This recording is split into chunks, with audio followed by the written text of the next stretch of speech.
Ah! Damn it! No! Sensor bar, come back! Ah! Okay, well, at least I know I'm live now. That's quite a thing to start off on. Hey, everybody. Welcome back. I know it's been forever since I've done Dragon Quest III, but, yeah. Unfortunately, I was having some issues with the XSplit, chat, plugin. For some reason, it just did not want to work. So, unfortunately, no chat on the screen this time. But that's not too big of a deal. Fortunately. So, yeah, I should say hello to everybody who's here. Dracul, Lucky, Aquel, Mexicano? I'll call you Mexicano, because I know I'm pronouncing that right, instead of Aquel, which I might not be pronouncing right. Melectory. Cool. Hello, everybody.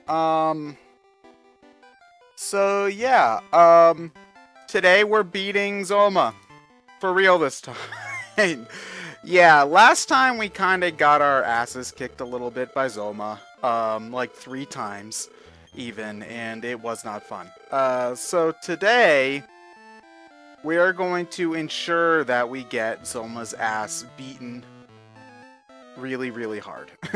And to do that, hold on, the volume's a little bit loud in my headphones. There we go. So yeah, we really want to kick Zoma's ass today. So, while I move my wires out of the way so that I can see the screen and not, just wires. To do that, what we're going to do is we are going to do a little bit of metal babble hunting. And from the research I've done, the place where they're most common, while we can also get experience that also will do something for us, like in the off turns when we don't find them, is around here, near Remolder. So we are going to go and kill a couple of metal babbles until we gain an acceptable amount of levels so that we can beat Zoma. Because I think, you know, just having like 2 or 3 more levels on everybody will make the fight substantially easier. You know, more health, more health is a big thing, because a lot of my stuff is pretty not great. I wonder if the King's Sword is actually useful on these guys. You're good for punching things. I think bears can go to sleep. And you whip.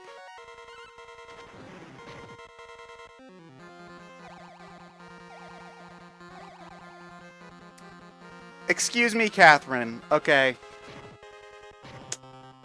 There's a difference between grinding 2 to 3 levels before the final boss, and grinding for like 12 extra hours before like you even need to do anything. Because that's what you do. Okay, because if we would like to remember, Catherine, her playtime for Dragon Quest VI was like, I think...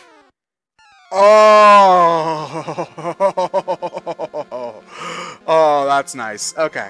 But we can't get too carried away, though, because I'm actually going to try a panic.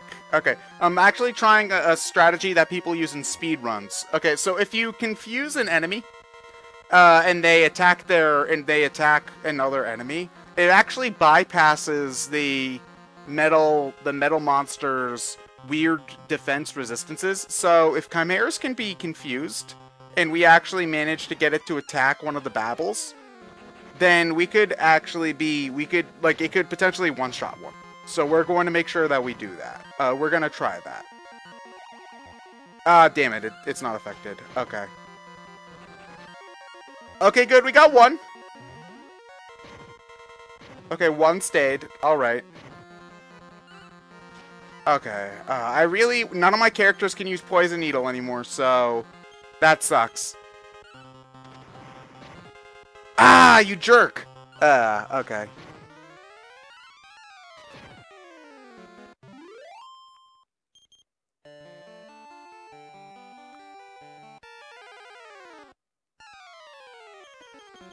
So how's chat?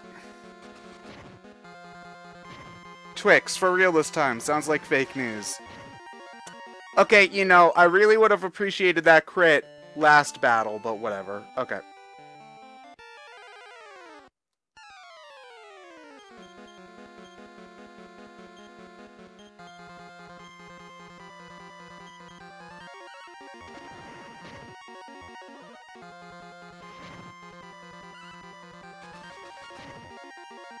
So yeah, I'm really, really excited to finally finish Dragon Quest 3. Because I kind of really want to stream more consistently. That'll be easy for me to do, like, once Splatoon 2 comes out. Because I would happily stream Splatoon 2, like, all the time. God, so many goopies. Okay, wait. You use King's Sword on goopies, you attack the Wyvern, you sleep the goopies, because we've only got so much time. And I think Bolt Staff is actually good for them.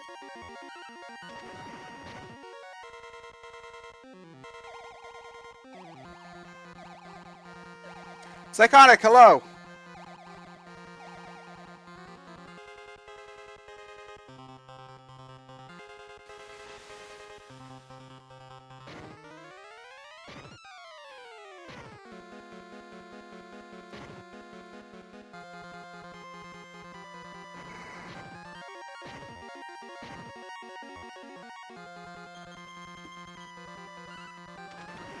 Electory, I'm not going to be streaming Nintendo's E3. I will be, live tweeting it, most likely.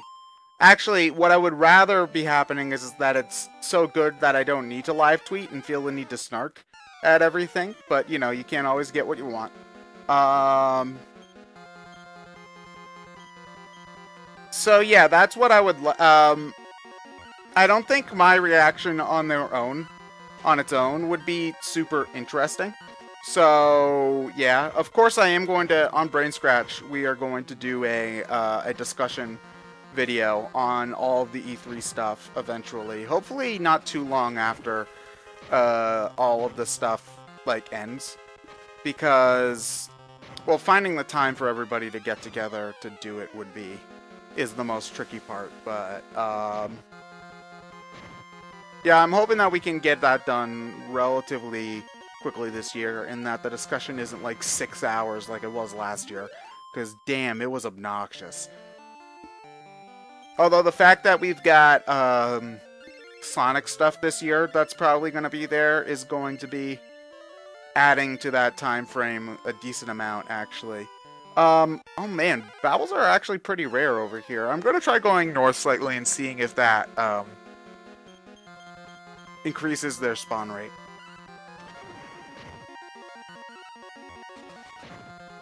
Shadow, I don't plan on streaming Pokemon Gen 2 on 3DS, partially because that would involve me having to buy the game again. Because I can stream for my... Okay, that's actually really good. X-Learning Vivify is very helpful. Okay, but as I was saying, I am able to stream from my 3DS, but that's because I've got a separate unit with a capture card. And I don't use that one very much. The one I use for personal... I have a 3DS XL I use for personal use, but my streaming 3DS is actually like the original model 3DS. So, which is not super comfy to use. So if I were going to stream it from that, I would have to buy the game specifically for that 3DS to... Because I can't stream, because I do plan on buying it, but on my own personal 3DS. So, like, I mean, I guess I could get silver version on that one and get a gold version on my normal one. I guess that's a thing I could do. But it's not a plan at the moment. There's a lot of games I would love to stream, though. Like, for example, I've just been in the mood to play Paper Mario lately for some reason. Like Paper Mario 64, I'd love to stream that, because that's also a game that's pretty short. I can beat that in under 16 hours easily, because I've played that game so many times. Yeah, under 16 hours I think I could pretty safely beat Paper Mario 1. If I was really putting my mind to it, I could do it in under 12 for sure. But like I could beat that game in a single sitting if I like had nothing else to do that day. I know, like, and that's not speed running it. Man, Darth Vader Siege just does not take any shit. Wow, I'm impressed actually. But like I'm not talking about speed running it. I don't ever want to speed run Paper Mario. Paper Mario speed runs are very interesting for sure, and I love watching them. Babbles, babbles, babbles. I love watching Paper Mario speedruns, but it's the kind of game that I would never want to speedrun for myself, personally, because it's just a game I have such fond memories of growing up. I don't want to... I don't think tainting it is the right word, but I don't want to try to get into speedrunning in it and then not ever feeling like I can ever play it normally ever again. Oh my god, guys. They're both gonna run.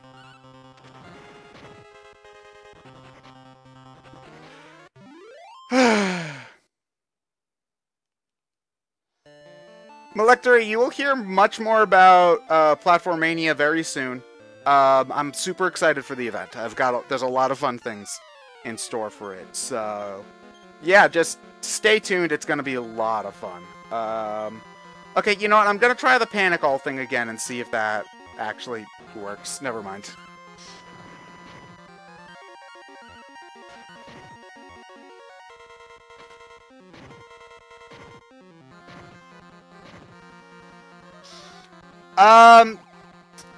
Oh, wyverns can be confused. Okay, well, I guess I just got unlucky then. Alright, I'll have to try that again next time I get into, like, a one wyvern, multiple babbles, situation. But,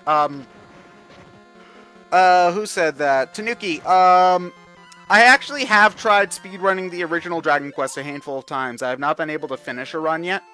But it is something that I would like to be able to do. Like, it's not a serious sort of thing, but...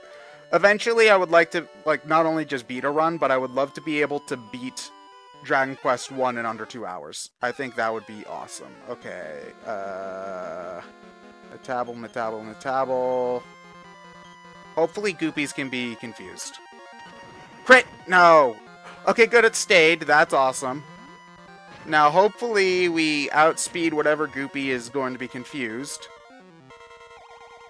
No, damn it. Okay, oh, damn it, it got... When it says it quickly dodged the attack, what that means is it doesn't mean that, like, it missed, like, an attack will normally miss. It means it dodged. So I would have hit if it didn't dodge, which sucks. Okay, Metabble. I think I just need to go all in on the babble now. I think it's gonna run away, you shit! Oh my god,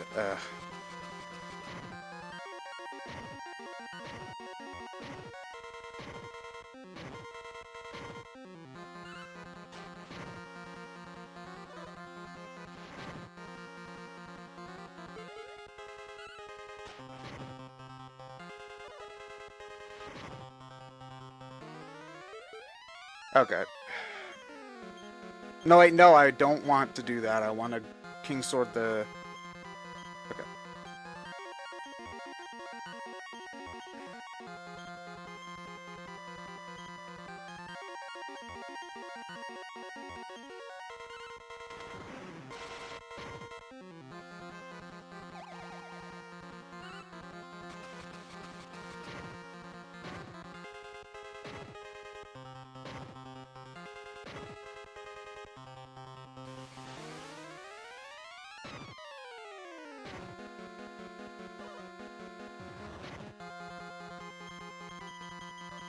Arwing, hello!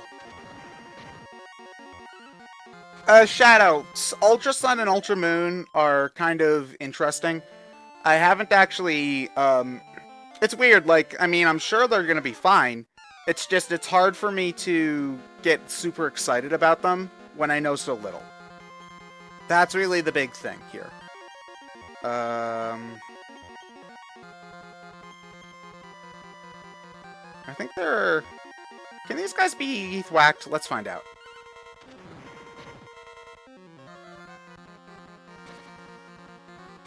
Oh, they can be thwacked. Awesome.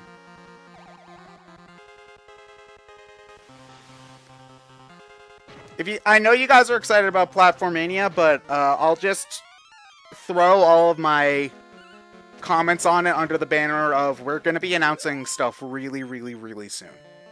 Like... so soon, guys. We're gonna be, like, within the next month, we're going to be announced, like, yeah, I'd say, like, between now and mid-July, we're probably gonna be announcing everything that you guys have questions about. So, Don't worry, we're going to be covering everything you have to ask and more as soon as possible.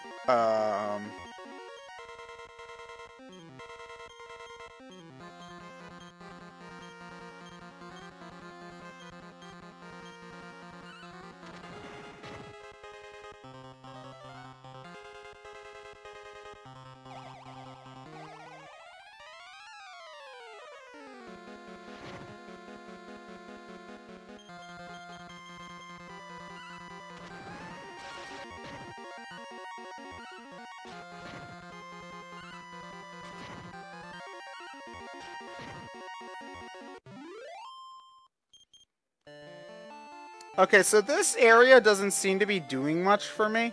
I'm gonna head a little bit closer to D-Lord's castle. No, not D-Lord. The Dragon Lord doesn't live here yet. Oh yeah, that's another thing we need to do. We need to upgrade Lara's Claws, because they are just not doing anything for us at the moment. We're gonna need to check how many more mini-medals we need for that, though.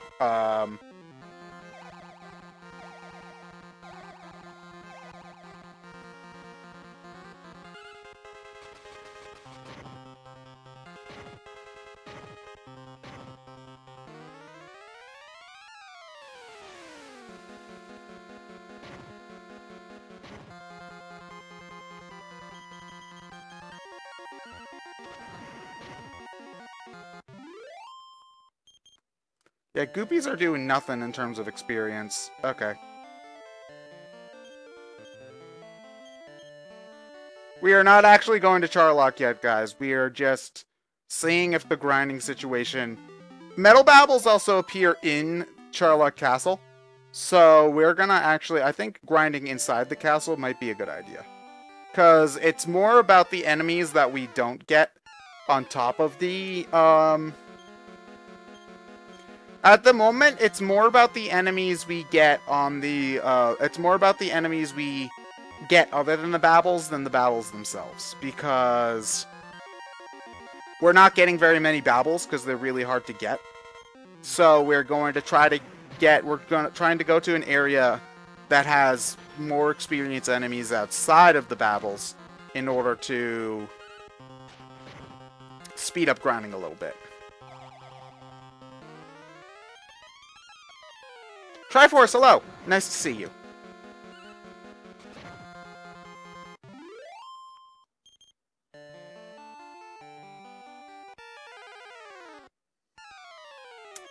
Ew. Okay. King Sword, the Salamander. You fight the Salamanders. The Salamanders are nasty, so we want to take care of them ASAP.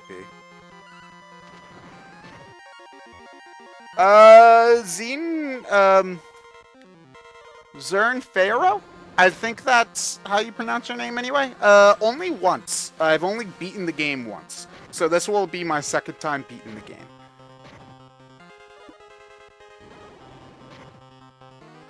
I played it for myself because I got this game at Too Many Games last year. So I've had it for about a year now. No, actually, you fight the Stone Man. You punch the Salamander. You try to get those guys back to sleep, and sure, we'll help you fight as well. So yeah, I got this game after Too Many Games last year, so I've had it for almost a year now. I beat it, like, within the span of a week or two, on my own.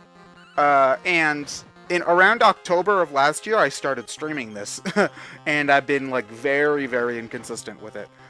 So today, I just want to finish it. I tried to beat the game not too long ago. Who has Step Guard?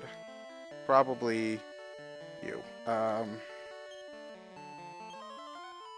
Yeah, I tried to beat this game not too long ago, but unfortunately I ran into issues. Ew. Okay. Fight Hydra. Sleep the Trolls. Yeah, I don't have a lot of the best spells too.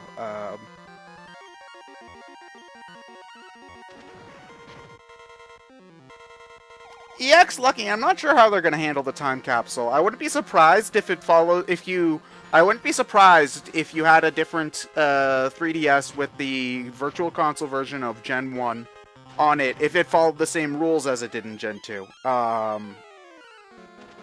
But I also wouldn't be surprised if the functionality was just lost forever. So, oh, don't you dare send somebody back to Lihan. Okay, good. Alright.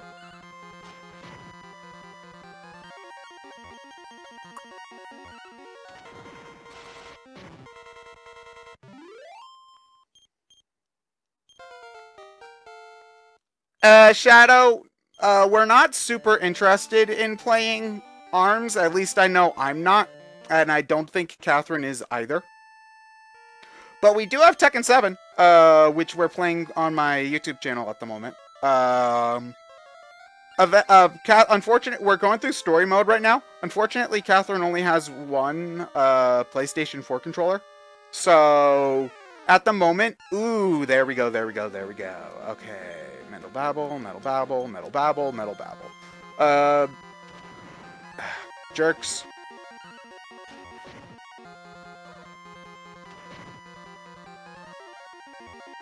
Ow. Ow. Ow. Ow. But yeah, Catherine only has one PlayStation 4 controller, unfortunately. So... yeah, it's we can't do multiplayer yet, but we're really looking forward to when we can, because Catherine's gonna be cheap and use Eddie and kick my ass pretty much every fight. So... yes! We got one! Got a Babble, guys!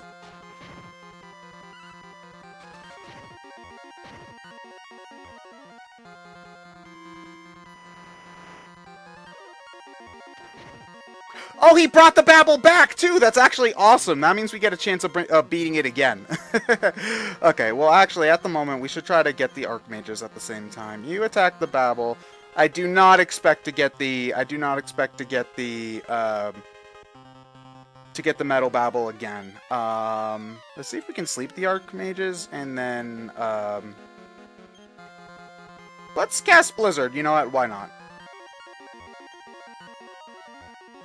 Oh, it's staying too. Damn. Okay.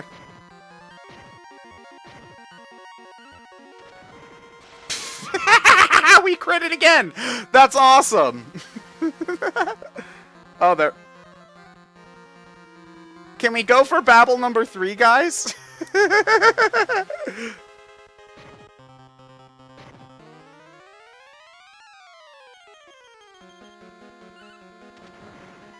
Okay, nope, we don't.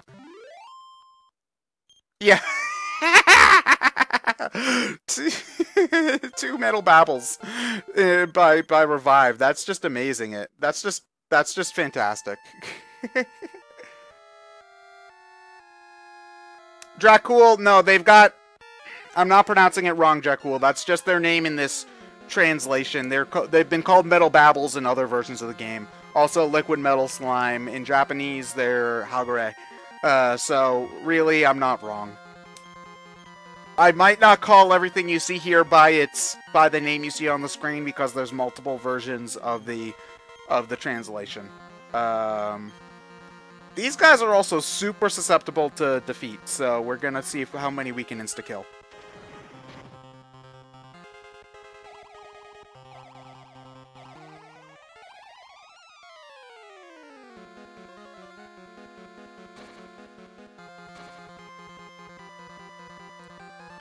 Dragons can call for help?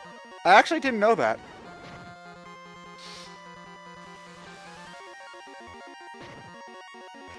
Really, the only reason why it's called Metabel in this version is space limitations. There's less space for... It's a Game Boy Color game, so there's less space for characters on screen. Okay, wimps. A Vitality Seed! Awesome, okay. Let's use that on Sia.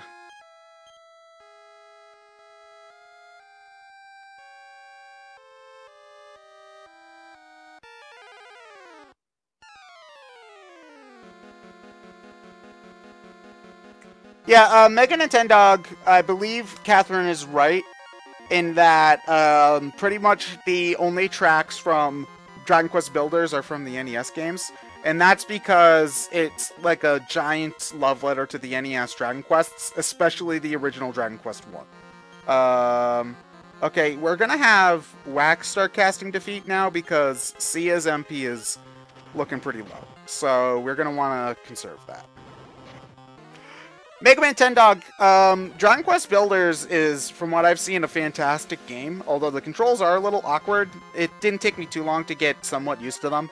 And I only played for like an hour or so at Catherine's place.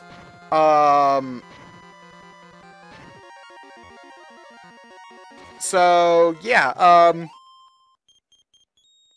Dragon Metal, yeah.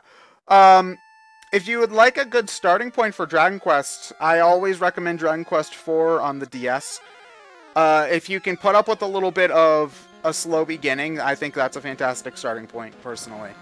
And as for other games, actually Dragon Quest III is a fantastic starting point, I think, as well, because it'll get you into most of the basics of the series. And it's just an incredibly solid game, easily the best out of the original trilogy. If you want something a little bit more story-focused, Dragon Quest V on the DS is a great starting point as well, I think. A lot of people think Dragon Quest VIII is a good starting point. I would agree. I would only say to start with that, though, if you're really into PlayStation 2 era RPGs. If you're like me and prefer something a little bit more 16-bit, 8-bit, or DS styled in terms of your RPGs, then I actually wouldn't really recommend Dragon Quest VIII as a good starting point, because that game's very, very long. And personally, I think it's got some pacing issues in the story department. But that's a personal thing.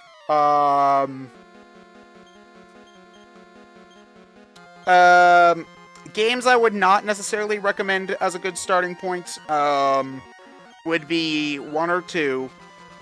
One, because it's very archaic. It's really kind of mostly good for playing, I think, as like a history lesson, if that makes sense. Like, this is what RPGs started from. Dragon Quest II, you should only play if you're incredibly masochistic, I feel, because that game is mean. Dragon Quest II is a very mean game, so I would not recommend playing that one first.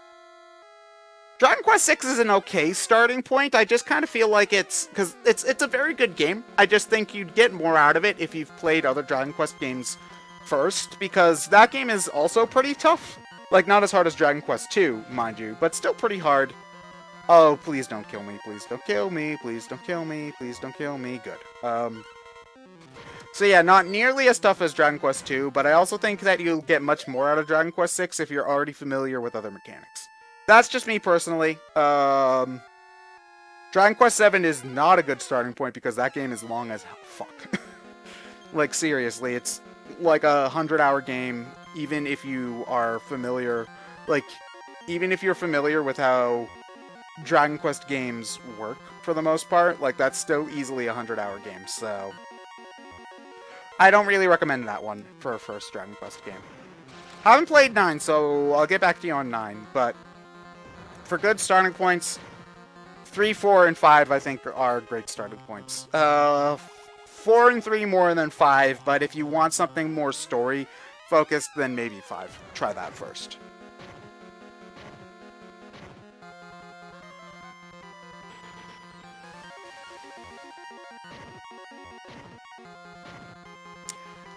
Dragon Quest, but every time a metal slime sleaze, it gets faster.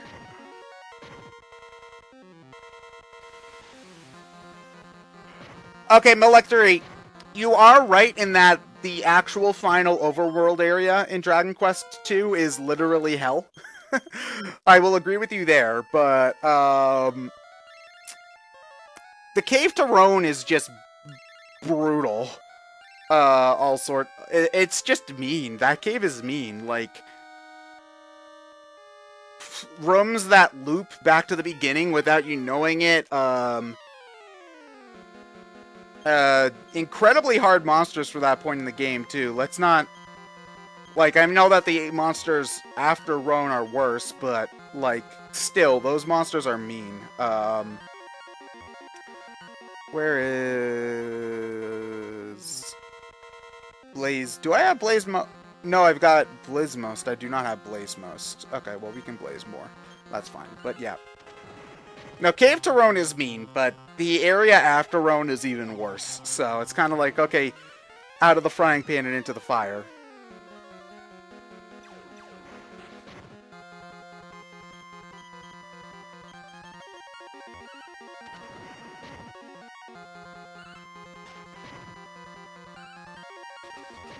Tanuki, if you took a drink every time you got into an encounter in a Dragon Quest game, you would literally die. Not even joking, you would literally die. Catherine, I've seen the Dragon Quest II speedruns. It's actually a lot of fun, because there's really no trick to it. They just play the game really, really fast. Like, there's no glitch, there's no real trick to the run. It's just, okay, you've got to know exactly what to do with these enemies at any given point or you are going to die. Which makes it actually really, really funny to watch. So, yeah.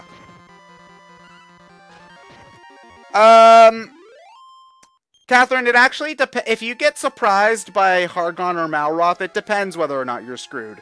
If they insta-kill Kanik, then yeah, you're screwed, because Kanik's the one with your is the one with your revival spells. And you've only got one, and you might not even have your relief at that point.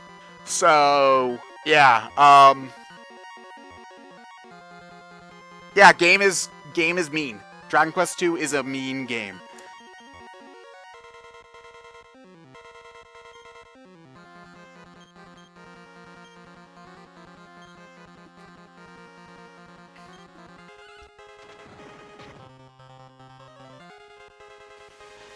Catherine, it's actually really funny because Kanik's the most important character in the Dragon Quest II speedrun.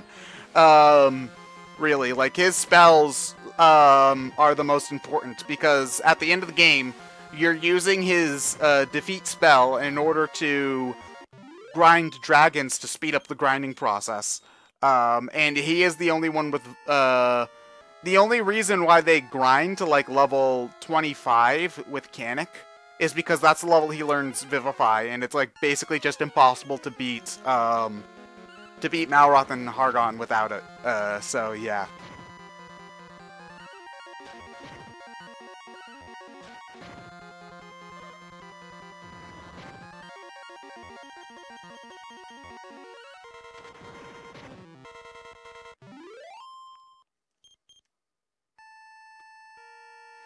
Oh yeah, no, Kanik's a little wuss.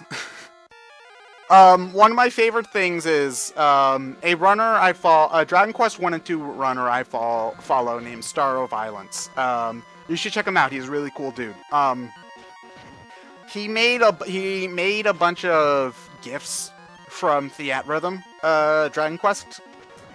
And for his Dragon Quest 2 runs, one of the GIFs he posts on the side of the screen is just Kanik walking and then falling down over and over again. It's fantastic. Real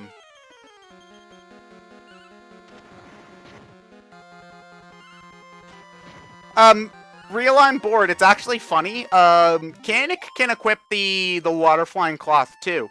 And in the Dragon Quest II NES speedrun, they take advantage of an exploit to allow them to get two, so that both of them can have one. For the Dragon Quest II Super Famicom run, what they do is that they give the water flying cloth to Moonbrook for the majority of the game, and then at the very end of the game, like just for the final boss rush and Hargon/Malroth, what they do is they give the water flying clothes to Kanik because his survivability is way more important. So yeah. Basically, they just put up with Moonbrook dying like every other turn, just so that they can keep Kanik alive to revive her, pretty much. It's actually really kind of funny. Mega Nintendog, I appreciate your attempt at the pun, but no, Kanik is not a glass cannon. He is just like a wuss. His damage output's pretty pathetic. His defense is awful. It's just, at the end of the game, he learns the best spells, so you need to have him, pretty much.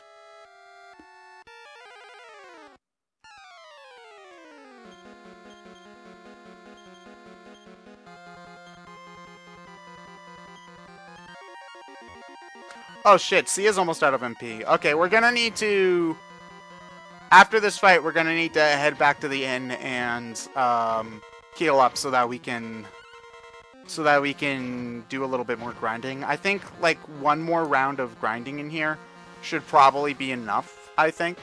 Because we got one of the big things, which was, we got one of the big things, which was the hero learning Vivify. Actually, give me a moment, and I'm going to look up Dragon Warrior 3 spells. I want to know what level Dragon Quest, what level... Level 38. Okay, so... At level 38, our hero learns Heal Us All, or Omni Heal. That would be nice, just in case we're in a really bad spot. Revive would also be good on the... Oh yeah, we need... Okay, what I think we need is we need the Revive spell, which is basically on whack. And the Revive spell is our guaranteed healing revival spell. So we need to get whack up to at least level 38. So we're going to need to grind to at least then in order for me to be comfortable going after Zoma again. Because I'd really rather not die like another 5 times and have to reset because I used both of my World Leafs and because if we use our second World Leaf, we can only ever have one on our person ever again. So we really only get one. So like if we go up to Zoma and lose, we basically have to go through the entire castle all over again. Basically, I'll have to reset because I'm not going. If I can't beat Zoma with 2 leaves, I'm sure as hell not going to be able to beat him with a 1. So, yeah.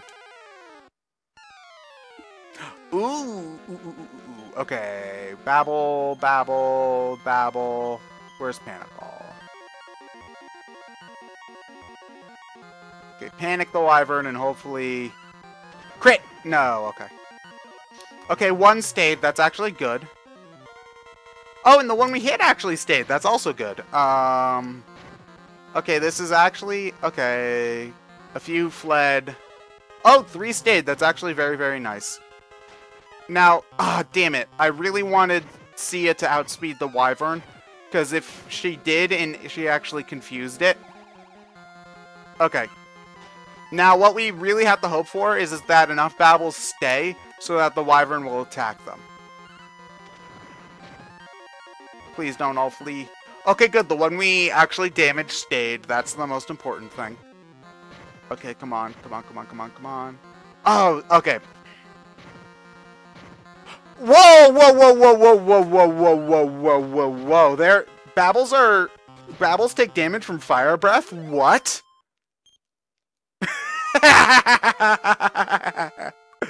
That was awesome. Okay.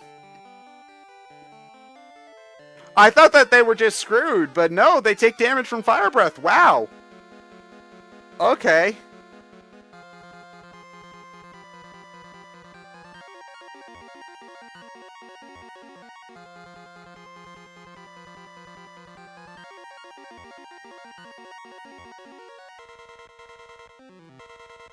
Electri, I have not played Mass Attack.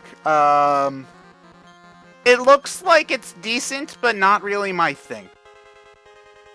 That's kind of what from what I've seen of the game, that's really just my opinion of it. Looks decent, but not my type of game.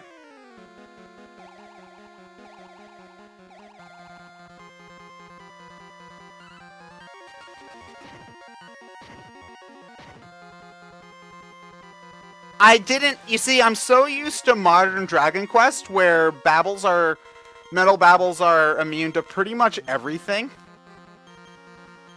So, like, I just assumed that it wasn't gonna work. So, man, okay, wow.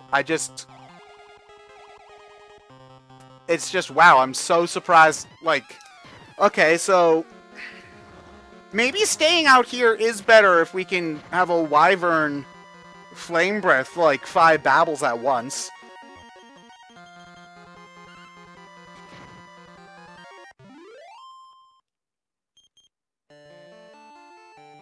I can imagine that actually being really, really good in Dragon Quest IV, if you used Maya, because she's pretty fast, actually. Okay, whatever. Maya's pretty fast, and if she was able to outspeed a couple of liquid metal slimes and fire breath them is with the puff spell. That would be really, really good.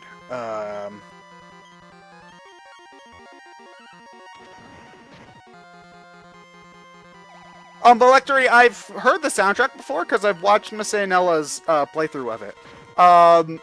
It made me remember how much I loved the Sky Sands theme from Kirby Air Ride. Do do do do do do do do do do do do do do do do. I loved that. Oh, it's stuck in my head now. Oh, well, it's kind of hard to sing when you're also listening to other good music, but yeah, it made me remember how much I loved Sky Sands from Kirby Air Ride. Kirby Air Ride does not deserve that soundtrack that good. It is, like, I mean, I had fun playing it as a kid, but every time I go back to it, it's very unsatisfying as a racing game for me. I don't know. There's just something about it that I don't get a lot of satisfaction out of playing Kirby Air Ride anymore. Ooh, I do not want to use the World Leaf. I don't get a lot of satisfaction out of playing Kirby Air Ride anymore. Maybe part of that is because I have not had anybody to play City Trial with in forever. So, you know, that is easily the best mode in the game. So, I would like to have a chance to play that with somebody again, but, you know, whatever.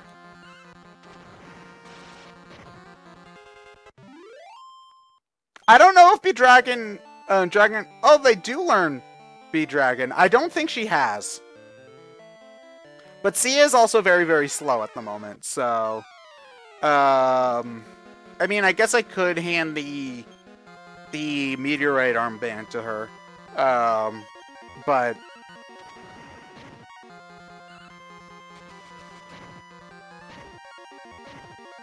Dracul, you're going to have a lot of people disagreeing with you about that one. Because City Trial is easily the most unique and fun part about that game.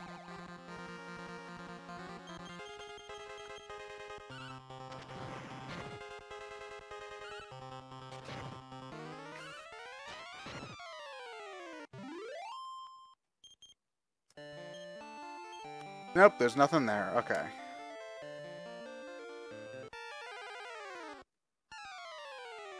Oh, yes. Okay.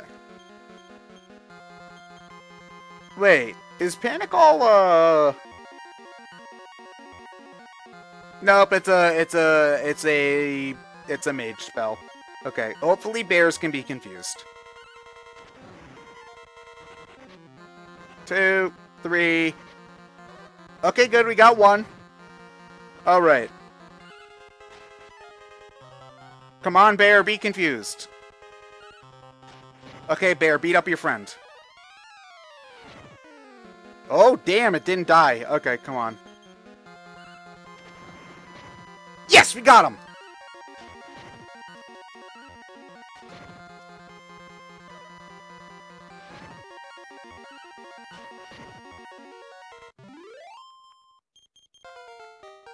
Okay, so that should give us Heal Sol. That's good. Okay. I'm gonna give it another shot once we get, I'm gonna give it another shot once we get, Whack to level... Once we get Whack to learn, Revive. So we have a guaranteed healing option outside of our, So we have a guaranteed... Once we have a guaranteed revive option outside of our leaves, I'm gonna give it another shot at Zoma's Castle. Okay. Now all we have to do is hope that Mr. Hagure does not run away. And he ran away. Oh well.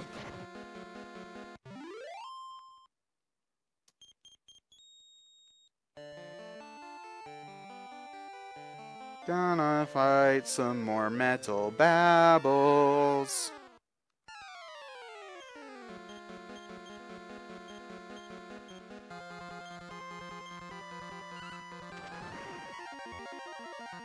Actually, if I have any moth powder, I could probably put it into Laura's bag and have her toss it at stuff.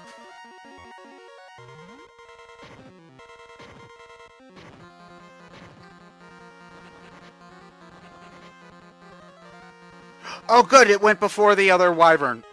Okay, come on, Metal Babble. Yes, we're getting them. We're getting 2 Metal Babbles in this bitch. Yes! Awesome.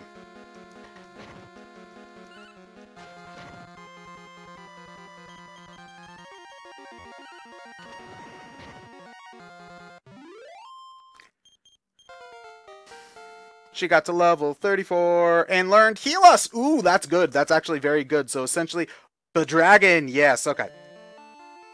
Here's what we're doing. Okay,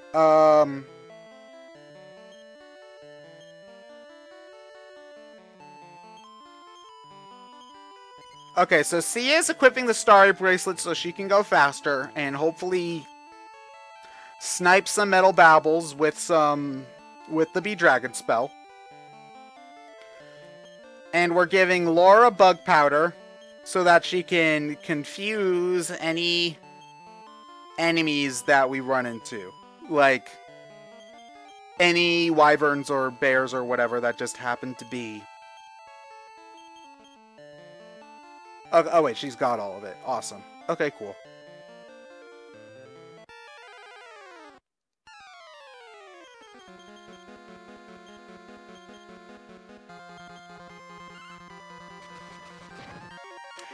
Sia, wait.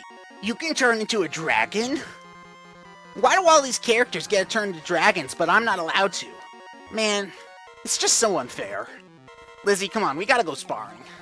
I need to work out some of my problems at the moment.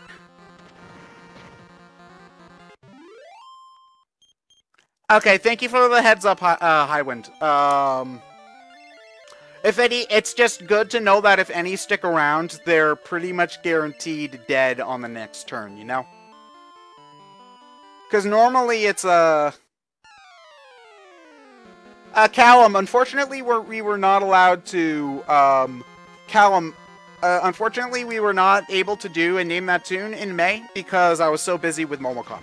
So I'm hoping to make it up for you guys by doing another Name That Tune soon. Hopefully tomorrow night, actually. I would love to get another Name That Tune done tomorrow night. We'll see. I still need to make a playlist, and usually that's the hardest part. Especially since I've done like 8 or 9 Name That Tunes. So I'm running out of... I feel like I'm running out of songs a lot of the time. But yeah, we are going to be doing another Name That Tune, hopefully very soon. I do want to keep to the roughly once a month schedule. So we'll see if I can keep true to that, pretty much. Lizzie, I don't understand. You're already a dragon. Why do you need to know Puff? Like, you can't turn into a dragon if you are a dragon. It's not like I can turn into a human.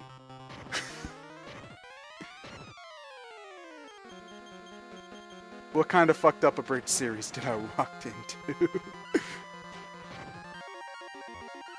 You guys should watch me and Catherine play Dragon Quest. You should watch me and Catherine play Dragon Quest Heroes and Heroes 2 because I think that's a really fun playthrough personally.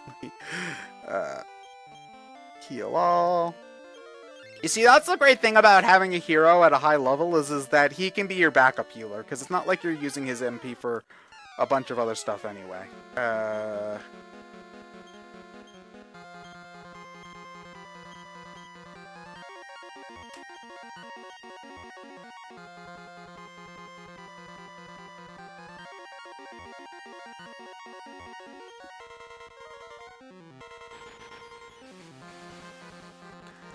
Catherine, come on, give me some credit. I've pushed it down to like at least 45% of the time me backseating you. Okay? Like, I've gotten a little bit better.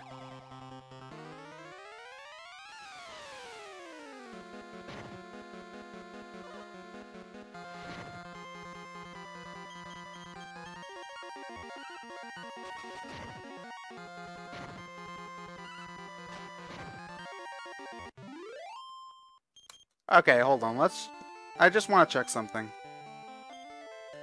Sia's agility is 166. Wow. Yeah, that Starry Bracelet really makes a world of difference. Okay.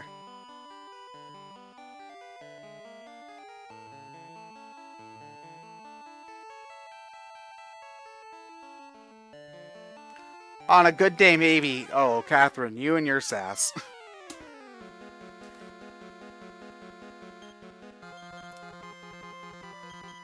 To be fair, Catherine, you got your sass revenge when I picked an incredibly stupid team for today's part, I think it was. Hi, Jonathan. Not a big Persona fan.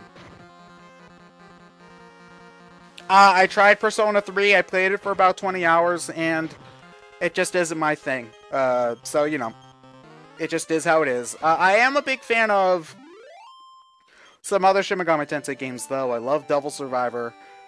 One more than two, personally. I love Devil Survivor. I'm a big fan of Shin Megami Tensei 4 as well. So yeah. It's just Persona I'm not as big into.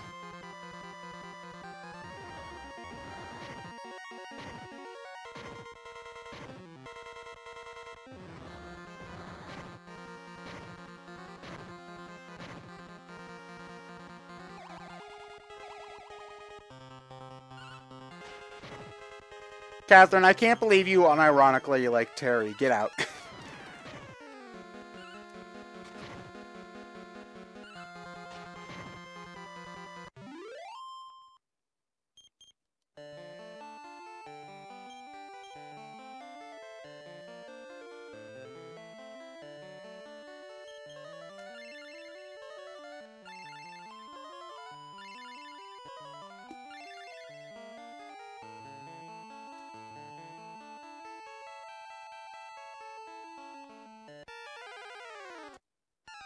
Okay, there we go. Alright, so here's what we're gonna do. We're gonna have X fight the Dark... No, wait, no, you need to fight Babbles. You need to use a bug powder on the Wyvern. You need to also fight Babbles. And it's time for... Where is it? There we go. It's time for Sia to be a dragon. Wait, Sia, you can turn into a dragon?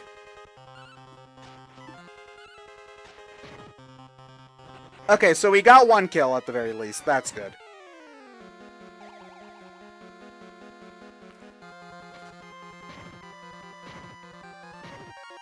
Awesome.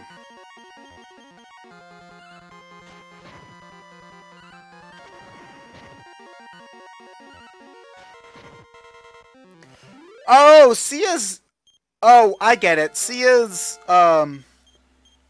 Okay, well, we're done grinding anyway. Alright, well, that was quick. Let's fix our items for a moment. It wouldn't have really even mattered because...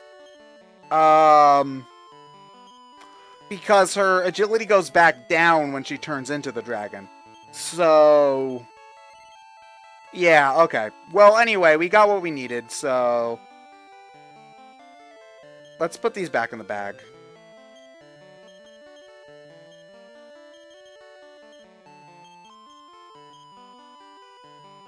Okay, so we definitely want to save after all that hard work, so we are going to go back to Tantagel.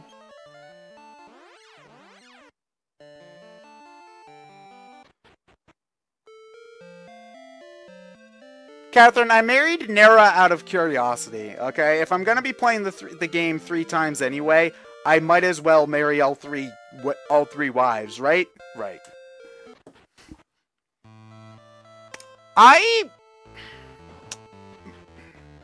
Maribel is interesting. I'll put it that way. Maribel, I find a lot of her dialogue humorous, so that I appreciate humor. Man, my Boston accent's really kicking in today. I appreciate humor a lot, so I liked reading her dialogue because I found it funny. Whereas Terry just kind of whines the entire time, so I didn't appreciate that very much. With that said, she is a brat. I'm not going to deny that, but part of what makes her funny is the fact that she is a brat. You know, does that make sense? Like, she's not my waifu for lifeu, in the way that Catherine secretly, not so secretly, wants to read all of the Terry Yaoi. So, there.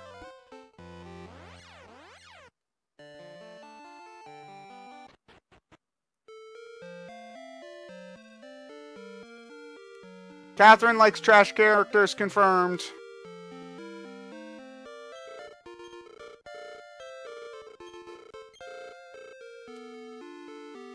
Would I marry a DQ character named Catherine? No, because... For one, the two Catherines that we have made are the Heroes 1 and 2 protagonists, and I'm not hugely fond of either of them. Ooh, okay. Okay. Aw, damn it, I put all the bug powders away! Ah, shit. Okay. Well... No, I didn't actually want to go have her to turn into a dragon. Oh. Oh, that's actually really, really annoying. I wanted her to panic all the... Gah. Well, it looks like I'm walking... That's 24 MP I can't afford to lose, so it looks like I'm walking back into the inn now. Ugh. That's annoying. Ugh. Okay.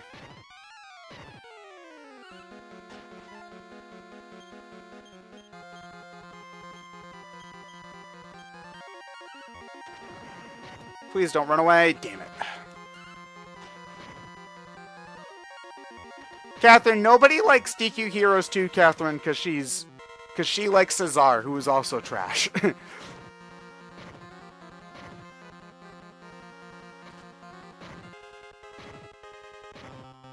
Well, at least now we can see the it's just the Cassis. Ooh, we got a silver wyvern medal. Awesome. Okay. Well, anyway, back to the inn, because I can't waste 24 MP like that. But, okay. At the very least, we're giving those bug powders back to... We're giving those bug powders back to Laura until we're, like, at the end of the game, because you can run into Babbles even pretty far into... where's its place, Castle? Charlock Castle, so... Yeah.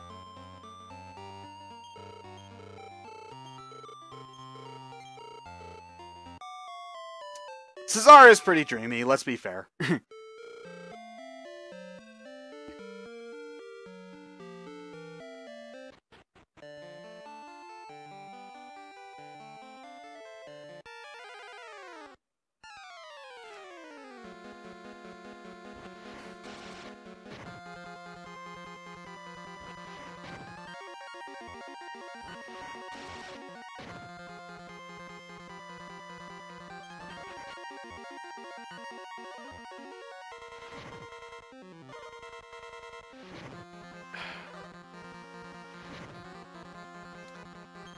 Man, this innkeeper is getting a lot of my money. Like, so much of my money. It's not even funny. Because I'm not eating a surprise 2-crit bear attack. It's just not happening.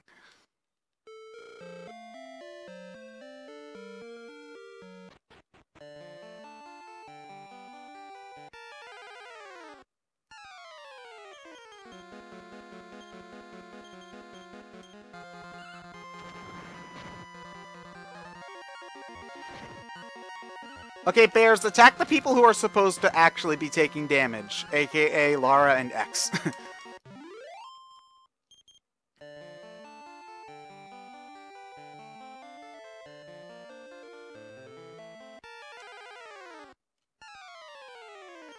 Lots of bears.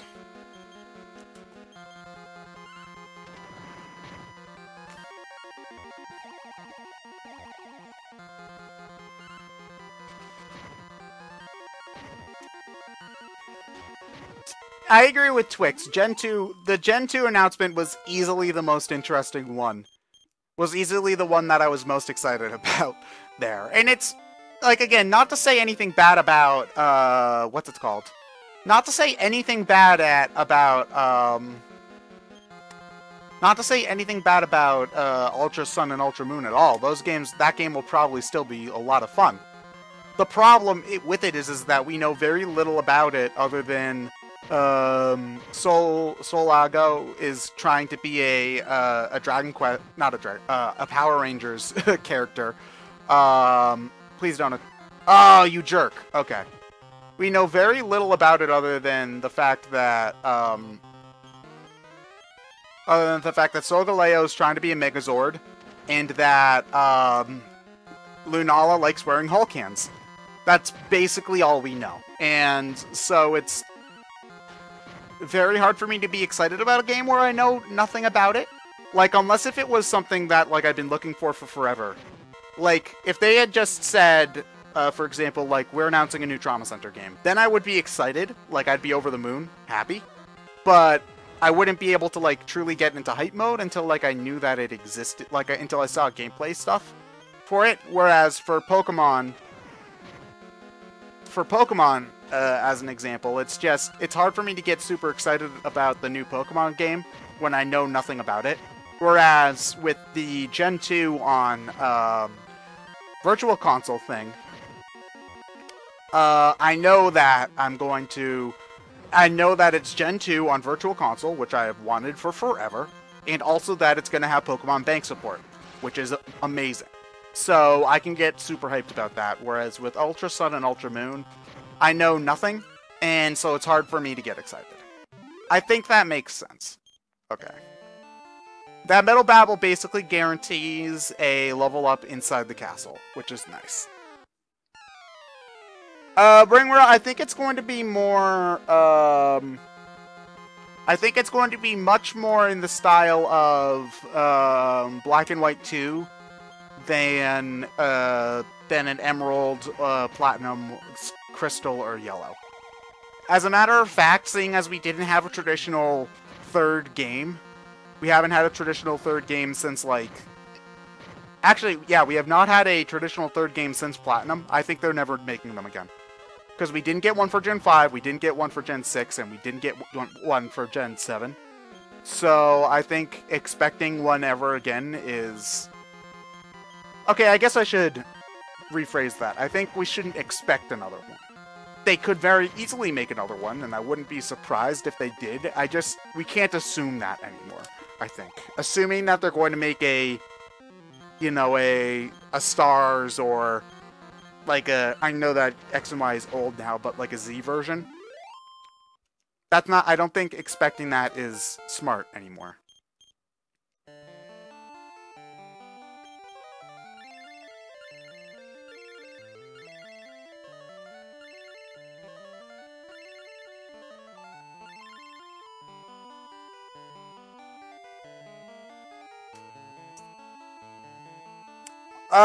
Who said that they hated, hold on, let me look at chat. Super Training. Somebody said that they hated Super Training. Oh, lucky, there we go. I don't mind Super Training being gone, because just plopping them in the Pelago, I think is just way more convenient. That's just me, personally. Yeah, the Goopies need to go. Like, I mean, I guess you could theoretically do it in less time with Super Training, get their EVs up to where you want them to be, but I'd rather just plop them into the Pelago and do something else, whether it's like breeding in-game or, breeding in-game, watching TV, going to bed. I'd rather it take longer and be able to do something else than have to do tedious minigames. That's just my opinion, though.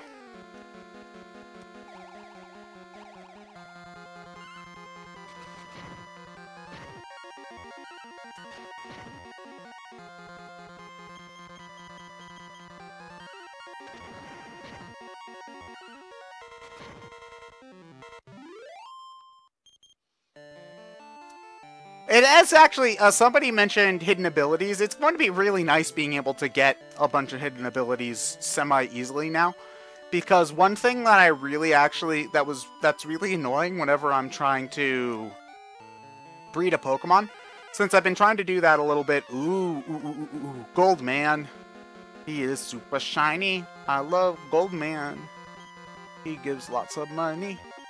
Sorry, referencing my own jokes is not super cool. Goldman is confused. He outsped Babble! Yes! Oh. Goldman, you disappoint me. You disappoint me, Goldman. But, what was I gonna say? It's always super disappointing being like, okay, I want to train this Pokemon. I need to use their hidden ability because it's just better. And then that hidden ability just ends up being like, oh, you can't get it anymore because it's like a Black and White 1 Dream World only thing, and you're just screwed. So, yeah. So being able to have easy access to a lot of old hidden abilities is going to be awesome. To be fair, gold's a pretty soft metal.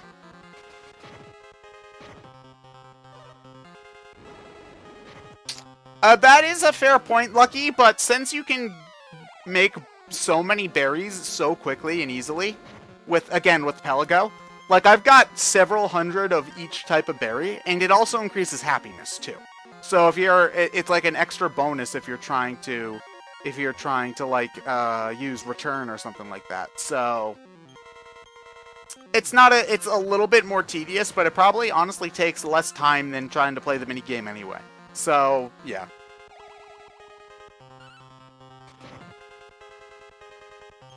Oh, Assy. Oh, Assy, hey, I don't know if you were here earlier, or if you've just been lurking or whatever. One thing that I really hope for Ultra Sun and Ultra Moon is that they keep all of the goddamn stones in the game, in the base game this time. Because that was the stupidest thing, was like, okay, we're just gonna remove half of the Mega Stones for no real reason. And I'm like, okay, that makes sense.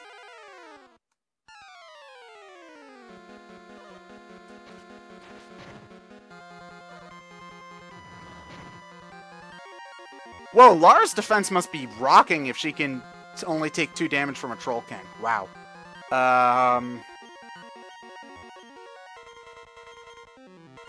Oh yeah, it's so good. I forgot, it's so good because I just put the bracer back on her. The Starry Bracelet on her. And agility increases defense in this game. So, yeah, I forgot.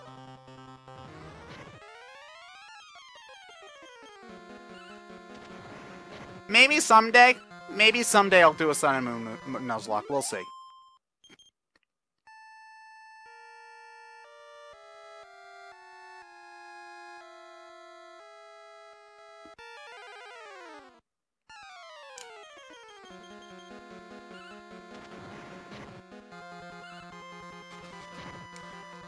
Gen 2 is a fantastic generation. I still firmly believe that the 8-bit version holds up very, very well. Open. Okay, yeah, sure. I love that they still have open as a spell, even though since you have the bag now, it's just basically useless. But yeah, I still firmly believe that the game holds up even today as an 8-bit game. Like, I mean, granted, I'm not going to say it holds up in the same way that it holds up in, say, the same way that,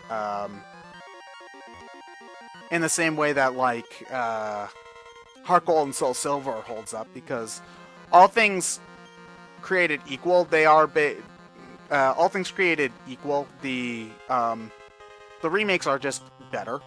But I still think that if you're going back to, like, I think Gold and Silver hold up tremendously well on Game Boy Color. Like, you have to remember that Gen 1 is a game that practically does not work. Like, the fact that Pokemon became as popular as it did is a miracle, considering that game is a goddamn mess. So, not only considering that Gen 2 is a game that works, which, you know, you have to, like... So, like, it's a structurally sound game, at least compared to... Like, I know it's got its share of glitches, but definitely when compared to Gen 1, like, it's super sound. I know that it's not like you're gonna trip and find a new glitch in Gen 2, the way you could in Gen 1. I'd say it's just about roughly as glitchy as any other 8-bit RPG, if I had to think. Probably more glitchy than this game, though, I would have to say. But it's just, like, all of the ideas that they implemented in Gen 2 were just super really ambitious and awesome ideas, like Day-Night, like the phone, like especially the Kanto half of the game, the super non-linear, like the semi-non-linear first half. Like, Johto, you can do Chuck, Jasmine, and Price in pretty much any order you want. It's not, you don't have to do them in the intended order if you don't want to, and you're not penalized for that. And Gen, in the second half of the game, the Kanto half, is super non-linear. Like, that's really, really cool. The game for the Game Boy Color, the game looks fantastic, I would have to say. Like, it's one of the best looking RPGs on the system, I would say. Honestly, probably the only RPG that I think on Game Boy Color that I think looks better is probably this game, Dragon Quest. Dragon Quest 3, I think, is probably the only Game Boy Color game that looks better. The soundtrack's fantastic. It's just such a well-made game. Again, like, really the only thing that is aged super, super poorly about it is probably the box system, I think. Because that's still annoying. Like, it's like, okay, you gotta deal with, like, manually changing boxes, and you can't, like, Gen 3's biggest improvement to the series, IMO, like, even more so than abilities, and I love abilities, is the box system just being way better. But really, other than that, I think that that's the only thing about Gen 2 that's aged really, really poorly, I think. Everything else is still really fun. And yeah, I mean, granted, Heart Gold and Soul Silver is just better. I'm not gonna deny that, but that doesn't mean that Gen 2 on Game Boy Color still doesn't hold up, if that makes sense.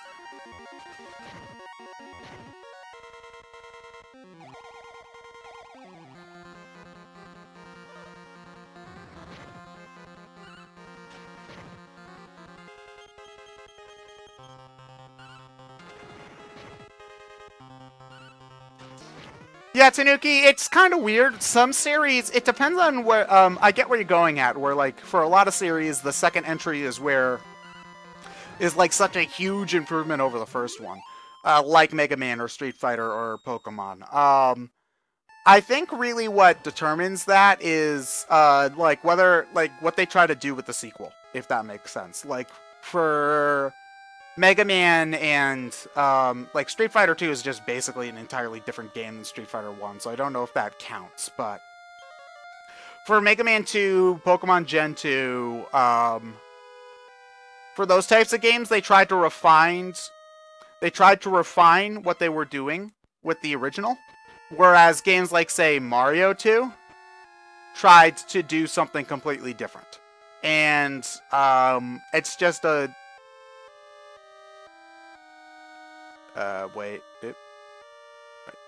Ah! God. Okay. Yeah, it's just kind of a question of whether they tried to refine or reinvent with the sequel, and both can work. Okay. King Sword, fight. See if they can go to sleep, fight.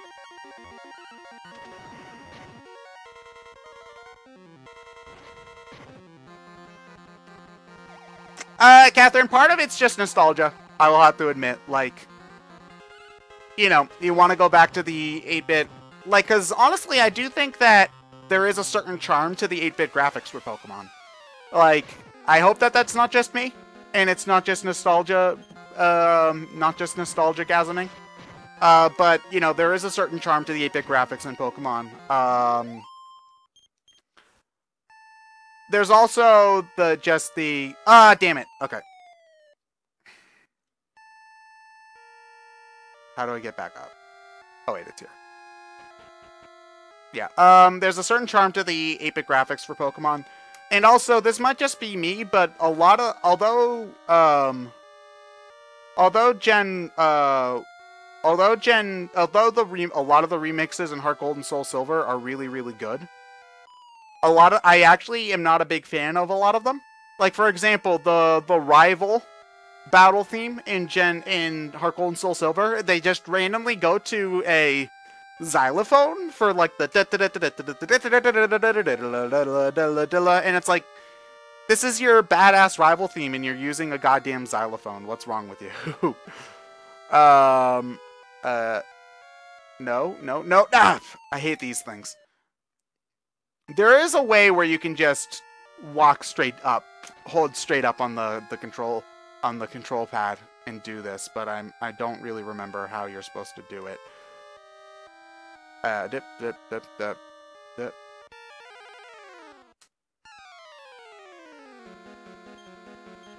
So yeah, some of the Heart Gold Soul Silver remixes are amazing, but for a lot of it, I actually prefer the 8-bit soundtrack. Now fight the Manticore because we actually need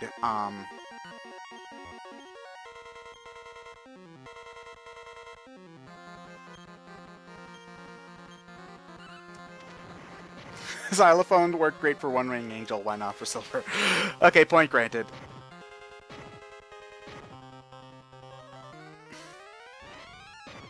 Later, Ringra. Tanuki, you are right in that Gen 1's graphics, like... Oh god, some of the original drawings for Pokemon Gen 1 are not very good. But the sprite work in Gen 2, I think, is actually really good. And another thing that's awesome about the game is that you get different Pokemon sprites depending on what version you play. Which I thought was super cool as a kid. It's just like, I was playing Gold version, I look over at my friend who has Silver, and it's just like, whoa, what's up with Cyndaquil there, or whatnot. It's just like, it's just really neat to me.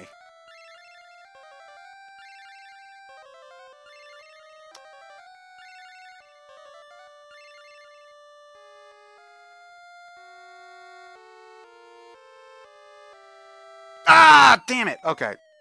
I just can't figure these things out today for some reason. I mean, I know that's the point. Hey, those sprites were terrible, but that's half the fun. That's half the fun if you're playing, like, Japanese green version, though, let's be honest. Okay, I only tapped the button once. Okay, game, you are being very rude today.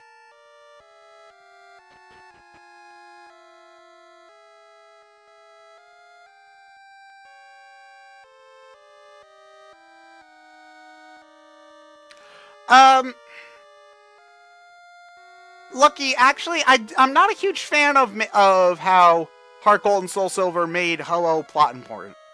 I thought that part of the charm of the original... right. Then I think it's down. Okay, I think we gotta press down. But part of the charm of the original Pokemon games, to me, was how the legendary Pokemon were legends, and thus weren't mandatory all the time.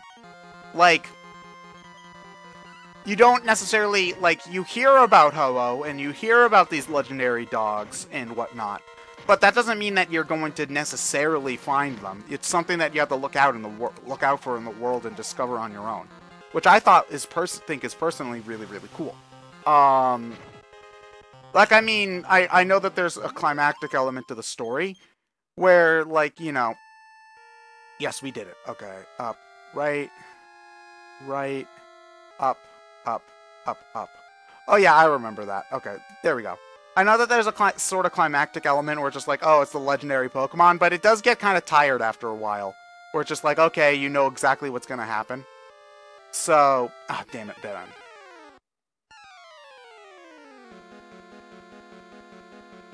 Oh yeah, oh yeah, I love that, oh yeah, Highwind, I love that Gen 1,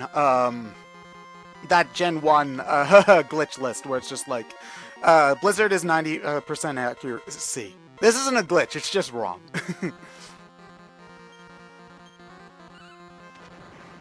Gen 1 is just super weird. It's like, if you use Slash on a Pokemon, it's just always going to have a critical hit. Like, just due to how the critical hit works. It's just like, you use Slash, you're guaranteed a critical hit. So don't even bother using defense increasing moves. It's... oh, man.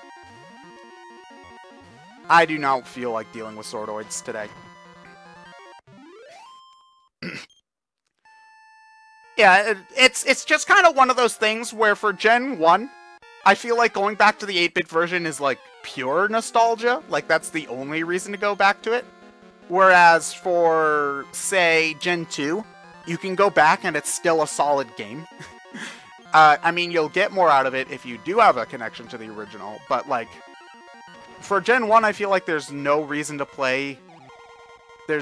I feel like there's much less reason to play Red, Blue, or Yellow when Leaf Green and Fire Red exist than to play Gold and Silver when Heart Gold and Soul Silver exist.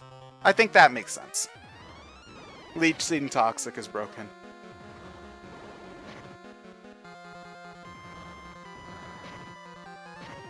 Wait, hold on. Chansey's immune to Paralyze? What?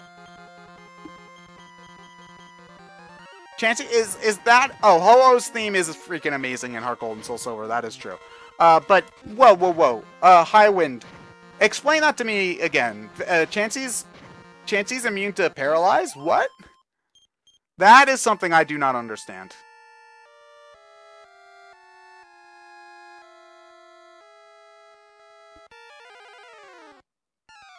Oh, from Body Slam. Okay.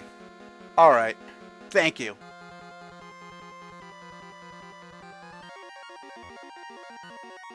No. The difficulty curve is fine, I think. Like, really the only part that gets really, really hard in Gen 2 is red. Like, I mean, I guess if you mean, like, in the fact that it's one of the easiest Pokemon games, yeah, sure. I mean, if you want something a little bit more difficult, Gen 1's gonna be your cup of tea, but... Like, the only part where there's a huge difficulty spike, in my opinion, is red. And, like, he's the super boss, so he should be hard. And it's not even like he's impossible if you, even. Like, if you grind up to...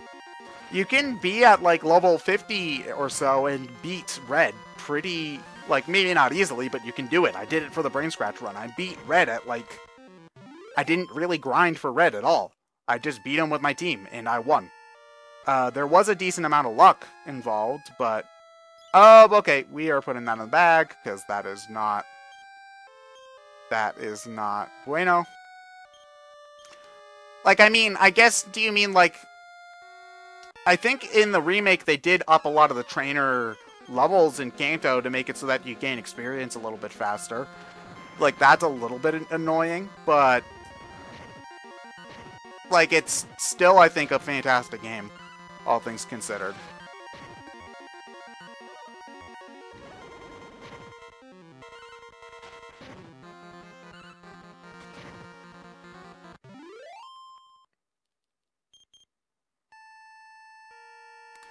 Now, Gen 2's Elite Four is one of the easier ones. I think, like, I don't think that there's any, oh god, it's been forever since I played 8-bit Gen 2, so... But I don't remember it being too bad, but that was just me. I'll put it that way.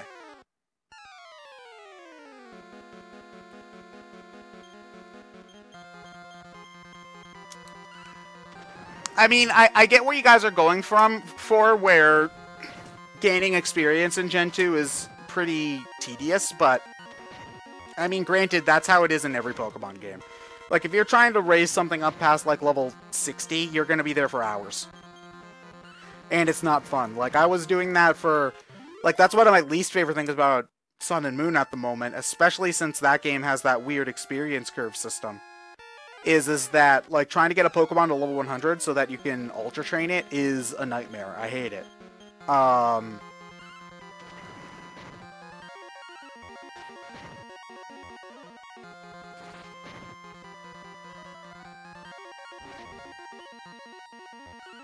Like, I'm not going to say the game... I'm never going to say Gen 2 is a perfect game, because it's not, but I'm just saying that... It just feels like it's a super solid game considering the time it came out, and all of the new things it tried to do. Like, I mean, the things you guys are talking about, they are problems, I will admit, but they're really only issues once you get, like, past the point where you've beaten the game and you're trying to do other stuff.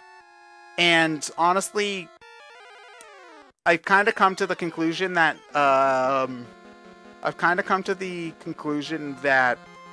like, trying to go for competitive battling in any generation of Pokemon is not super fun for me.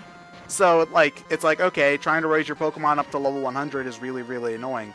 Okay, that's true, but I'm never going to do that because I don't plan on playing competitively. Like, I've done that, the only reason why I'm getting why I have a decent selection of competitive ready Pokemon, and by competitive ready Pokemon, I mean, like, a competitive ready Butterfree. So, yeah, the only reason why I have anything resembling that is because you can get Pokemon up to level 50 now for competition instead of, like, level 100. So, yeah.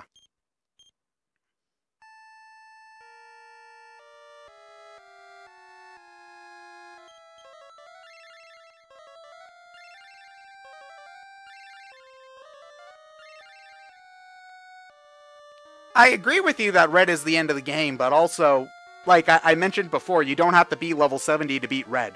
So, Like, it's not that big of a deal. Like, trying to fight him at level 50 is completely doable. At least it is in the 8-bit version. I don't really remember. Like, I mean, I think he's actually significantly tougher in Heart Gold and Soul Silver. So, but then again, in Heart Gold and Soul Silver, there's also a lot of stuff to do even after you beat Red. Like, you have to beat Red in order to get the Kyogre, Groudon stuff. So, yeah.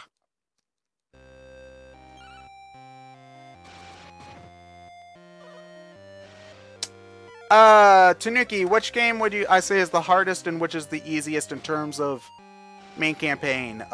Gen 4 is rough. But I also haven't played Gen 4 through to completion in forever.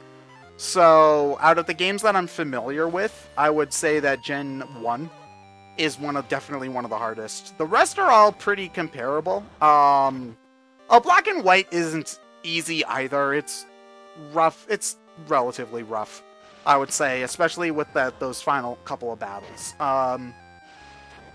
But Gen 5's main well, actually, maybe that's not true, because the main campaign isn't that bad in Gen 5, because there's doctors like every 5 steps. But for me, from what I'm familiar with, because I'm not super familiar with Gen 4, because I haven't played it in years. But from what I'm familiar with, I'd say 1 is definitely the hardest. Honestly, Gen 3 is the one I remember being the easiest. No, wait, no, is this a trap? I do not remember.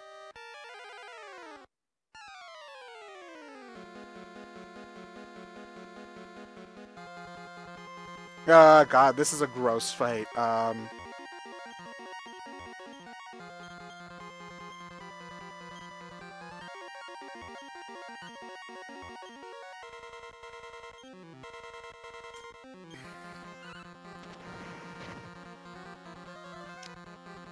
Eileen, Feraligatr is like my least favorite of the 3 starters. Cyndaquil for life. Best Pokemon.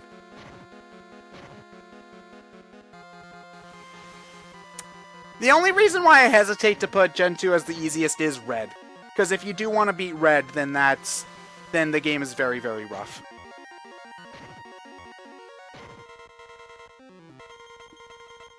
Okay, well, actually, no, I just kind of argued that beating Red isn't, like, isn't the hardest, but it's still hard, I would say. Yep, dead end. Awesome. But, okay, there's nothing quite on the level of Red in Gen 3, which is actually part of the reason why I found it so disappointing.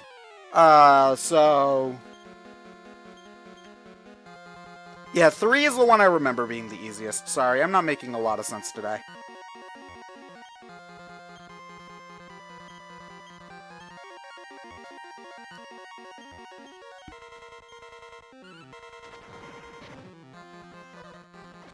Oh yeah, are you talking in terms of speedruns, Highwind? Because if I remember correctly, that's like they almost always pick Totodile for speedruns. But in terms of just having fun, I always pick Cyndaquil, not just because, like, the Cyndaquil line's my favorite Pokemon line ever, but also just because you don't get another fire type until so late into the game, and the fire type selection is pretty poor in general, that I just like having one on my team.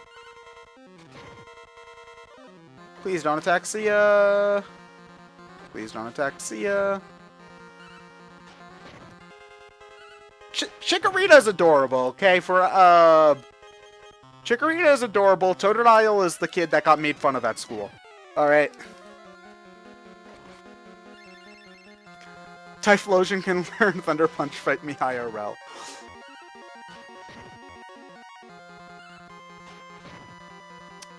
Flaming, the game I think that's worst, the game that's worst about fire types is actually Gen 3. Because if you don't pick Chikorita in Gen 3, your options for fire types are, Vulpix, Slugma, and Numel. And Torkoal. You've got, like, 4 choices for other fire types. So, yeah, it's like, I'm, like, 90% sure that Gen 3 is actually the worst about fire types. Although Gen 4 is pretty bad too, and I hate the Infernape's design, so I'm not picking Chimchar. I'm never picking Chimchar if I ever play honestly, out of the Gen 4 starters, the only one I really like the design of is the Piplup line. So I'd be picking that one. I'd be picking Piplup. But picking the water starter always kind of feels a little bit like there's so many water types that it always feels like you can't experiment with like half the new Pokemon if you ever pick it, because it's just like, okay, well, I already picked my water type, so I'm stuck like using this one because you're not going to bench your starter, you know? So it's like, okay. It's just like there's a bunch of new Pokemon, but they're like all water types because for some reason there's more water types than normal types. At least I think there's still more water types than normal types. That statistic might be aged slightly, and by aged slightly I mean like from Gen 5. So yeah.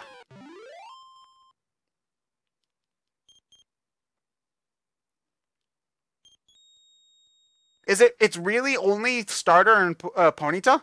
Oh wow, damn. I think you're Mimic-kun. Oh no, you're the World Leaf. Okay, one of these is Mimic-kun. Okay, you go to Laura.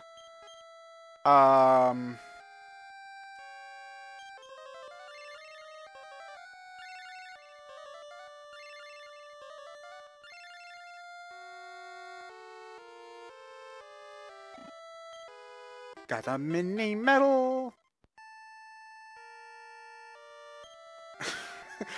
See, having a... That's not entirely new, though, because I think Agatha's supposed to be Ghost-type, and there's only one Ghost-type family in Gen 1. So, yeah, okay. Let's pass the Life Stone to Whack, because he's going to be needing that the most. Okay, Are you Mimic-kun? Oh, no, this is the Sage's Stone. Okay. So since... Okay, let's look at the... Okay, so heal more, heal all. Okay, so you have heal us, but he doesn't, so Whack gets the Sage's Stone. Okay.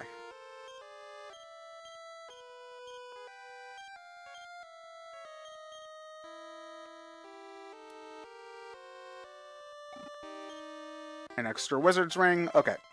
Now we've got to start putting Wizard's Rings onto people. Okay. I think everybody needs one on their person at any time. Oh, you've already got one. Okay. Where are my Wizard's Ring? Okay, hold on a moment. We need to arrange some stuff. There we go. Okay. Oh, actually, if you already got a Life Stone, then we should give one to Sia. There we go. And that'll also keep her from using the Wizard's Ring when I don't want her to. Okay. Alright. Mimic-kun!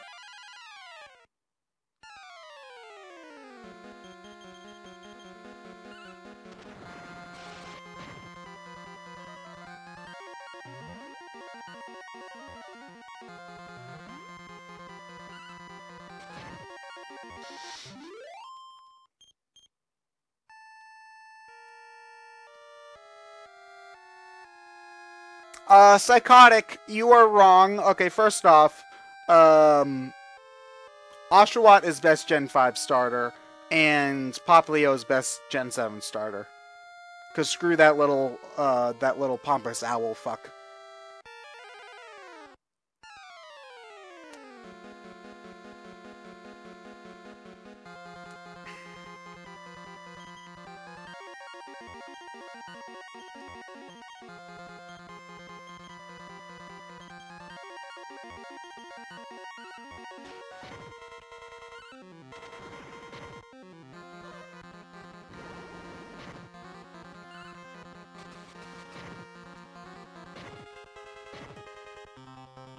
Damn it, Salamander.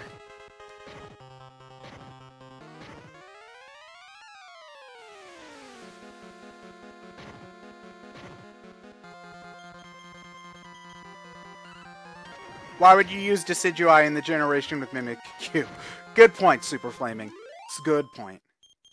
Lara was promoted to level 38. Awesome. Okay, I believe the... Yeah, here we are. Okay. Super serious time, guys. Alright.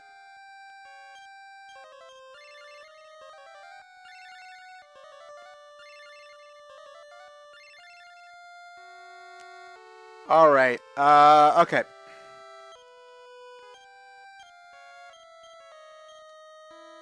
Okay, how much MP do you have? You're full. You have no MP. You need up to 252, and damn, Sia's MP is hurting. Well, I have been using her for healing, so... that makes sense. Okay, good. So, Wax should be fine. Now we gotta...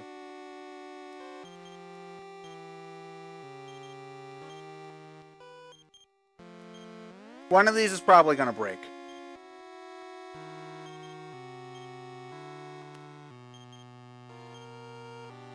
Yep, okay, that was expected. How is your MP looking now, Sia? Oh, actually pretty good. I do want it back up to full for the boss rush, though.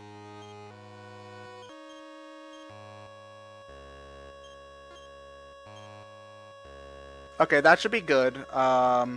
We'll keep one wizard ring on you and put the rest into the bag soon enough. Okay, Zoma. Let's get this over with. I've died to you far too many times. Also, I just want to point out that Zoma's Game Boy Color sprite is so much better than the NES one. Go good to come to my sacrificial altar. I am the destroyer of all. All life shall be sacrificed to me. And shower me with their suffering and despair. Okay, time to get revenge on Daddy Ortega, guys. Okay. You guys need to fight.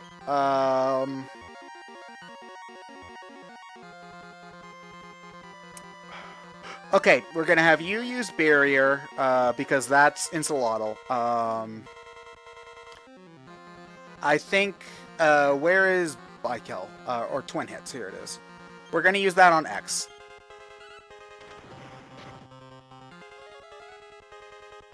There, so now we're protected from his, breath... Oh, really? Now we're protected from his breath attacks. That's good.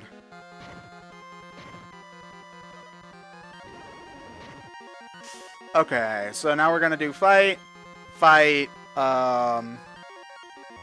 Sage's Stone, and then we're gonna twin hit Lara.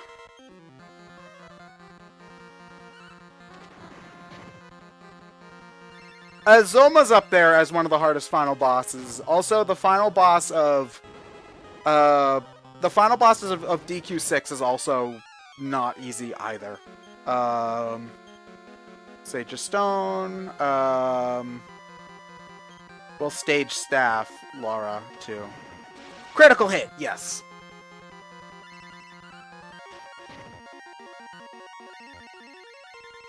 Oh, we're at full health, awesome.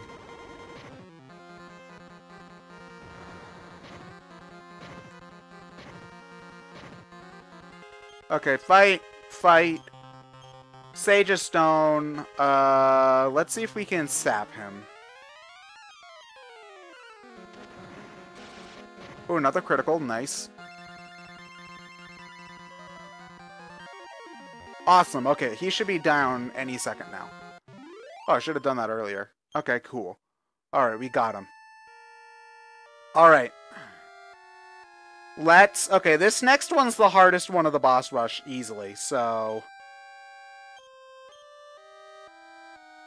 Oh, the only one that took any real damage was Lara. Awesome, okay. Okay. Baramos bonus, here we go. This is actually interesting. I looked up what the DQ3 mobile version, which uses the modern translation. I looked up what his name is actually, and he's actually supposed to be the soul of Baramos. So that's actually really cool. Okay. Attack. Attack. You cast barrier. Where's we only need one barrier, so let's go with an increase.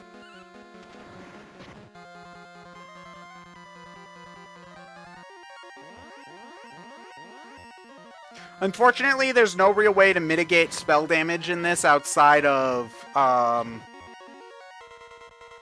there's no real way to mitigate spell damage in this game outside of what's this called? Armor. So yeah, okay. Attack, attack, Sage of Stone. Let's twin hits X.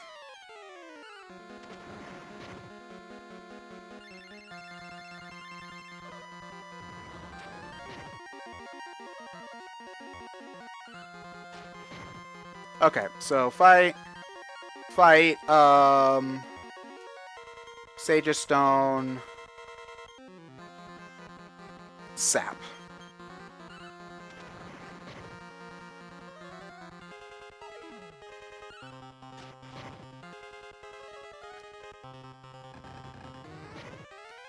Sorry, I'm not looking at the chat very much, guys, but I really want to focus for this.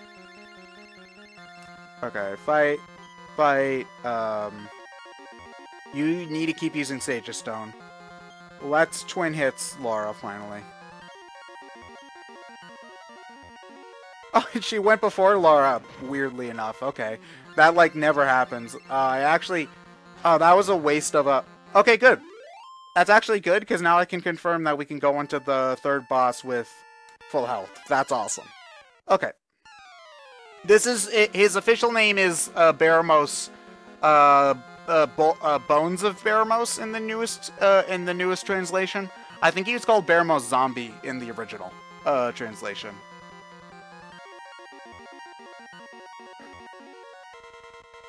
Ah, damn it! I look away from the chat for 5 minutes, and you guys are talking about wrestling. I am disappointed. Okay. Do you have increase? No. Okay, so what we're actually going to do is we're going to parry until we can get a couple of increases off, because this guy hits like a truck.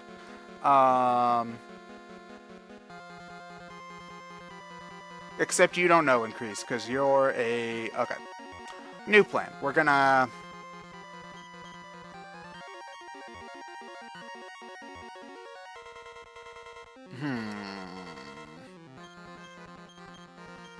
Do you know Sap? Okay, yeah, you do know Sap. Alright.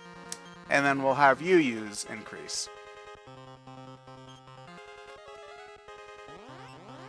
Because this guy, I think, has one of the highest attacks in the game.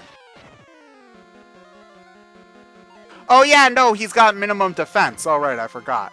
He's got, like, no defense and no agility. Okay, fight.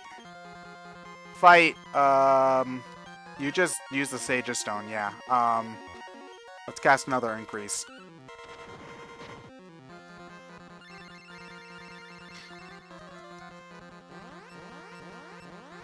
Once we get like 4 increases, we're pretty safe. Fight, Sage of Stone, 1 more increase. Yeah, once we get, after this turn, I think we'll be safe to start twin hitting people. Twin hitsing. Buffing people. Well, no. Oomph. I like oomph better. Ooh, bad. Okay, never mind. We need you to keep on using Sage of Stone, but he needs healing, because if he gets hit again, he's dead. Whack is dead, so... We're gonna have... We're gonna Sage's staff Whack instead.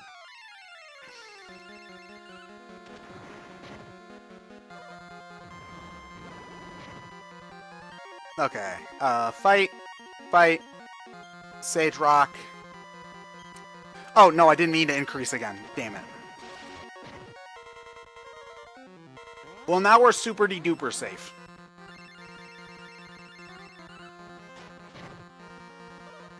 He should be almost dead. Yeah, he should be pretty much dead at this point. Okay.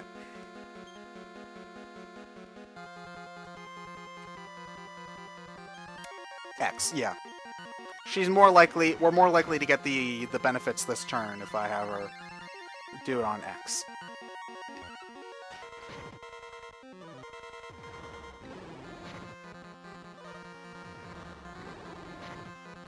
Oof, okay. Fight, fight, Sage's Stone, twin hits on Lara.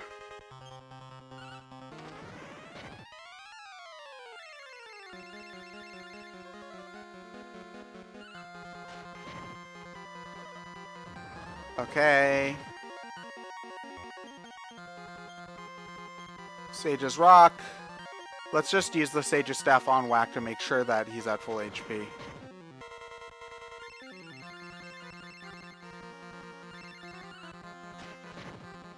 Cool, we got him! Alright. Let's check everybody's... Okay. You're good. You're good. You're good on HP, and you're good on HP.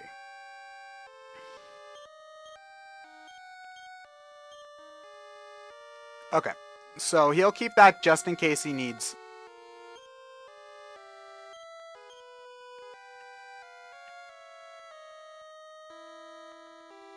That can go in the bag. I don't need that. Okay, you've got the... Okay, we don't need these anymore. Okay, we got the bug powder in the bag. We've got 2 world leaves and the light orb. That's really important.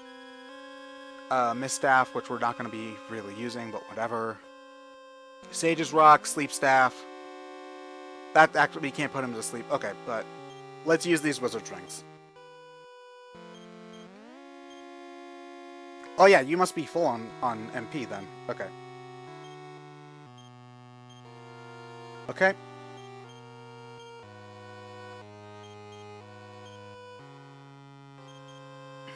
Okay, good. So let's get the remaining Wizard's Rings onto Sia and Whack.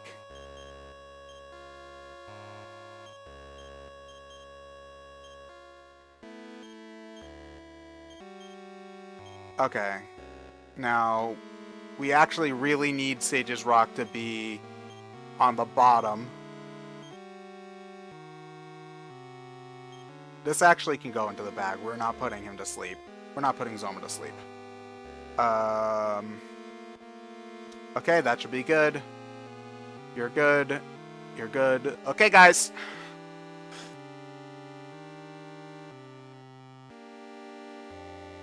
Alright, guys. Here we go. X. What drives you to struggle so for the sake of life?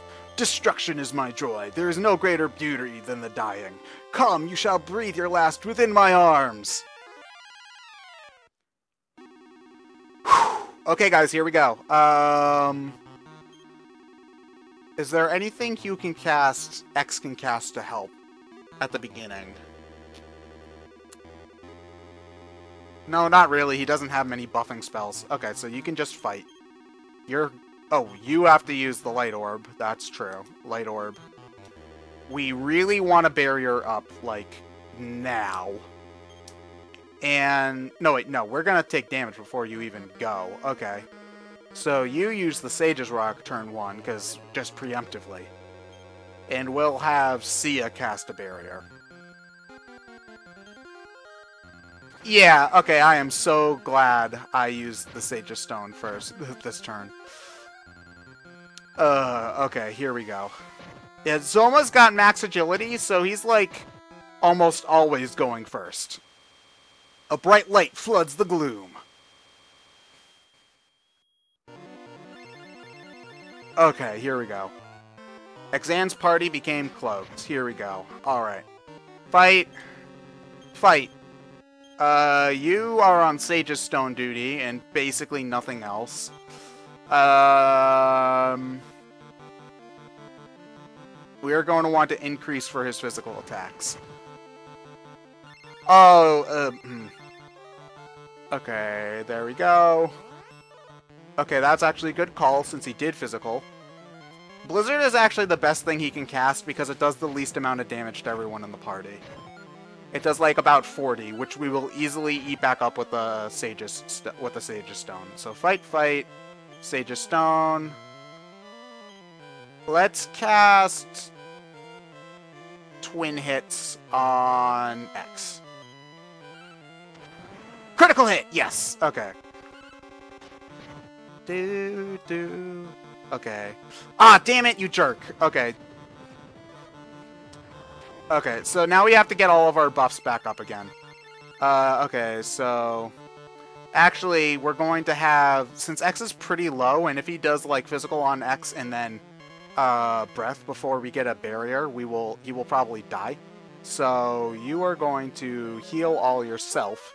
You fight, because that's just your job. Sage's Stone. Where's barrier? Barrier, there you are. Okay. Okay, good. We're much safer now.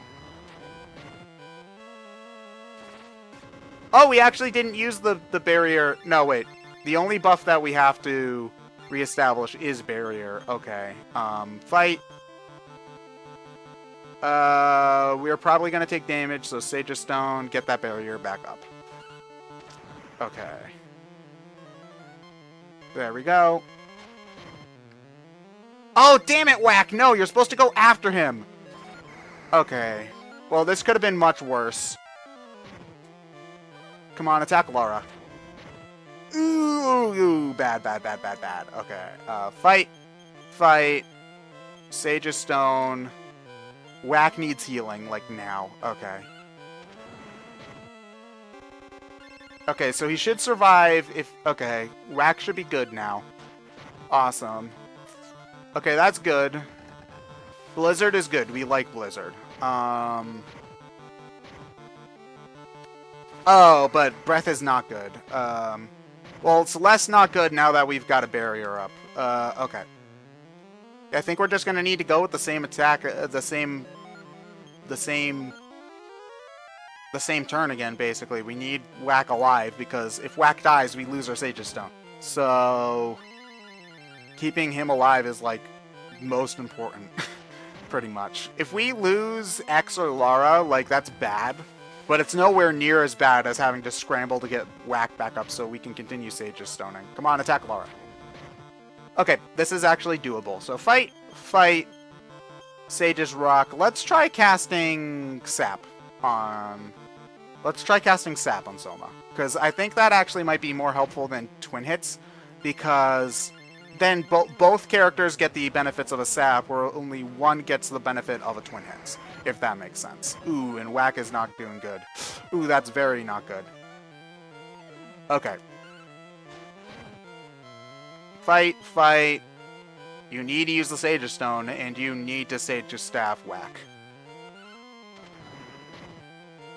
Come on, attack Laura. There we go. Okay, that's fine. Right now, I can live with that. Okay. Fight, fight, Sage's Stone. I'm not looking at chat at all, for the record, so... Okay, barrier. Okay, I would really rather you have not gone first, Whack. Okay. Okay, this turn order's bizarre. Alright. Lara... Ow. Ow. Okay, we should be fine from this. Okay. Fight, fight, Sage's Stone... Let's increase, because his physical attacks hurt like a truck. Oh, no, no, no, no, no, no, no, no, no, no, no, no. We might be bad. This might be bad. Ugh. Okay, we should survive, but just barely. Do I not have a barrier up? I put up a barrier, right? Well, in any case... We need to keep Whack alive, so it's not like we're checking that this turn.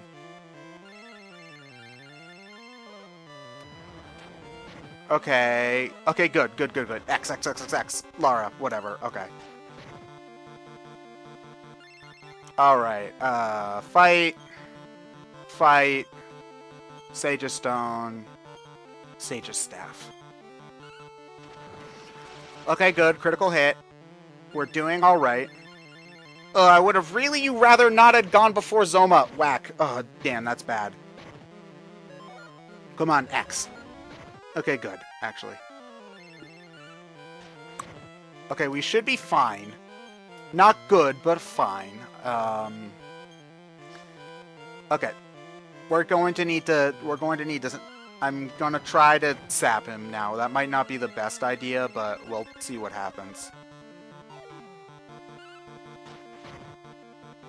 Come on, attack X and then attack Laura. Up. Damn it. The annoying thing about the disruptive wave in this version of the game is that it gets rid of the sap on him. And it doesn't do that at any other Dragon Quest. In every other Dragon Quest, it only affects your party. It doesn't affect the enemy. So in this game, not only does it take away your positive benefits, it erases his negative benefits, which is annoying.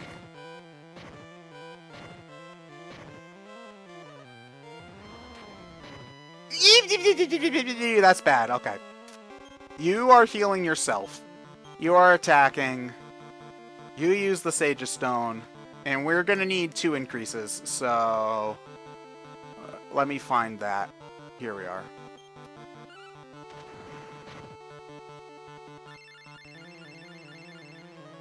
Okay, at least we're back up to full.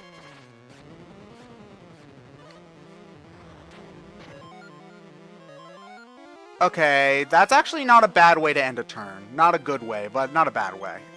Fight. Sage's Stone, cast, barrier, wherever the hell that is.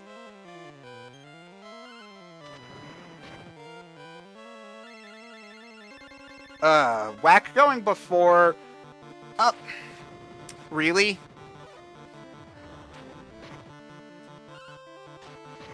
Okay, that's annoying. Fight, Sage's Stone, barrier. Okay, looks like we're doing that again. Just like a handful more levels has made this much more manageable, though, because we're not, like, on death's door the entire time like we were. Okay, that's actually good, because we haven't gotten our buffs off yet. So he just... No, wait, no, he undid barrier. Okay. Well, looks like we're casting that again. Okay. Alright. Okay, this is actually a good turn for him to use Icy Pulse. That's actually a good combo, because now we'll get barrier off before, barrier off and a Sage's Stone out before Zoma can attack. Which means that we can be a little bit more aggressive and cast Sap this turn.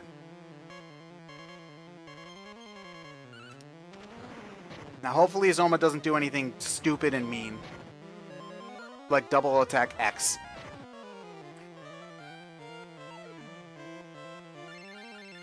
Okay, yeah, this is manageable. Okay. Sage's Stone. Now that we've casted Sap, we need increases, so...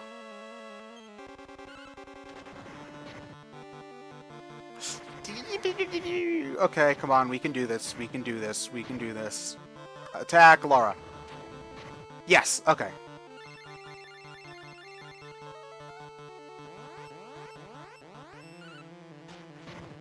Okay, attack. Sage's Stone, Sage's Staff on Laura. Okay, we're good. I think we're good. As long as he doesn't, like, Disruptive Wave anytime. Yes! We did it! Awesome! Oh, oh man, that... Oh. Awesome. You've won. But so long as there is light, so too will there be darkness. I see it even now. Others will emerge from darkness. You won't live to see it.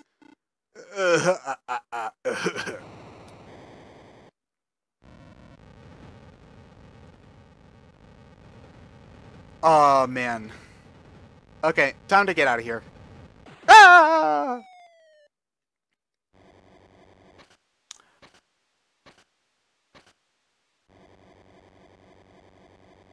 Awesome. Oh, I'm so glad to finally get done with that. I love that final boss fight. That's one of my favorites in the series. I think the only Dragon Quest final boss that beats it is Dragon Quest IV. And it's just such a fun fight. So if you guys remember, this is actually a cave we explored in the overworld, where I think we got the hero shield.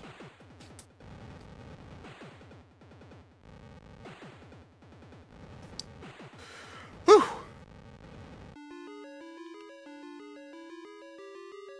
Oops, this is the wrong way.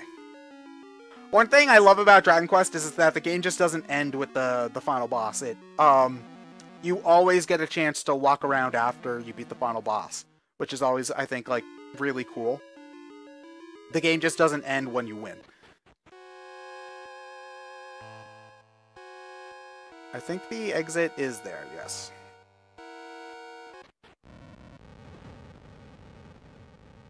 Something closed in the sky. So, we defeated Zoma, and light returned to the world of Alefgard. But, however, there's something closed in the sky, so if we actually try to use the return spell, we aren't allowed to go back home. We are stuck in the world of we're stuck in the world of Alefgard. We can't go back to the other world. You are able to go back to all the old towns, but it's basically all they do is just say, yay, we won. Like, hold on, it's just like, it's you, word of you've already reaches us here in Tunico. But to defeat the Demon King. Who are you? It's just so incredible. I won't talk to many people, but I will talk to Kandar. Because he's our bro. I think he was in the castle? No, he was definitely... Oh, no, he was in the church. That's right. We're totally talking to Kandar.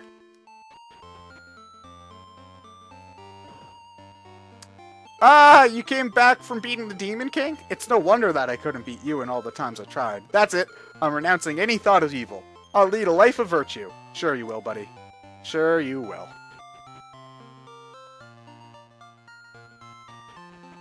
Okay. Oh, man. I love this game. This is such a fantastic game.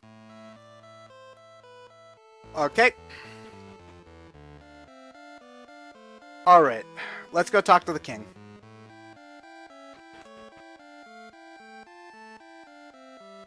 Silence all! Ex-entrusted company. I received word, and I've been waiting eagerly ever since. You've won my admiration for defeating the Demon King Zoma. I am simply delighted to see you back. I thank you sincerely. The coming of dawn to our kingdom we owe wholly to your courageous quest. Perhaps because the Demon King is gone, the portal to the other world appears to have been closed. But Alefgard will march forward as a world filled with light. And all that we owe to you, X. You are the true hero. To you I confer a legendary title, reserved only for the true heroes of our kingdom. You have assumed the title of Lodo. X, no, I should say Lodo the hero. Your name and your quest will live on forever as the legend of Lodo. Yep, so we become the legendary hero that they talk about in Dragon Quest 1s and 2. That is so awesome. I love this game, it's fantastic. Let's sit back and watch the ending roll, guys. Ba ba ba ba ba ba ba ba do do do do do do do do bum ba bum bum bum bum bum bum bum bum bum bum bum bum bum bum bum do do do do do do do do do do do do do do do do. Ba-na-na-na-na-na. And thus, anointed as Lodo, X became the hero of Alefgard. But by the end of the celebrations, X was nowhere to be seen.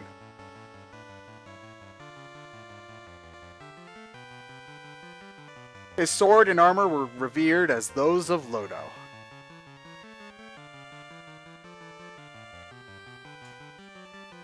And the crest came to be known as the Lodo Seal.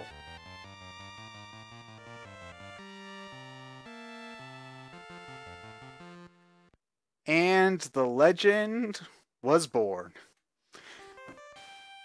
Yeah, Catherine, Lodo never gets to go home. He's stuck here now. Why not all of them, Catherine?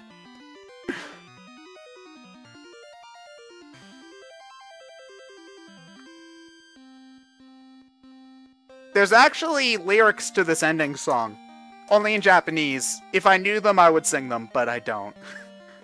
It's, I love this game. This is one of the best Dragon Quest games, just period. If you're gonna play any of the original trilogy, I say go with this one. It's really where Dragon Quest, I think, like, Dragon Quest, it's very interesting. Like, Dragon Quest 2 is where they kinda started making the series sort of what it would become. But Dragon Quest 3 is, like, the point where, let's just, like, this is a Dragon Quest game. You can see the influence of 3 throughout the entire, not just the entire series, just RPGs, period. Like, the JRPGs as a whole owe so much to Dragon Quest 3. It is insane. Like, you would never get games like Final Fantasy 3, 5, or 6 without Dragon Quest 3. Lufia, Earthbound particularly. It is such an amazing game. I love it. It is one of my favorites.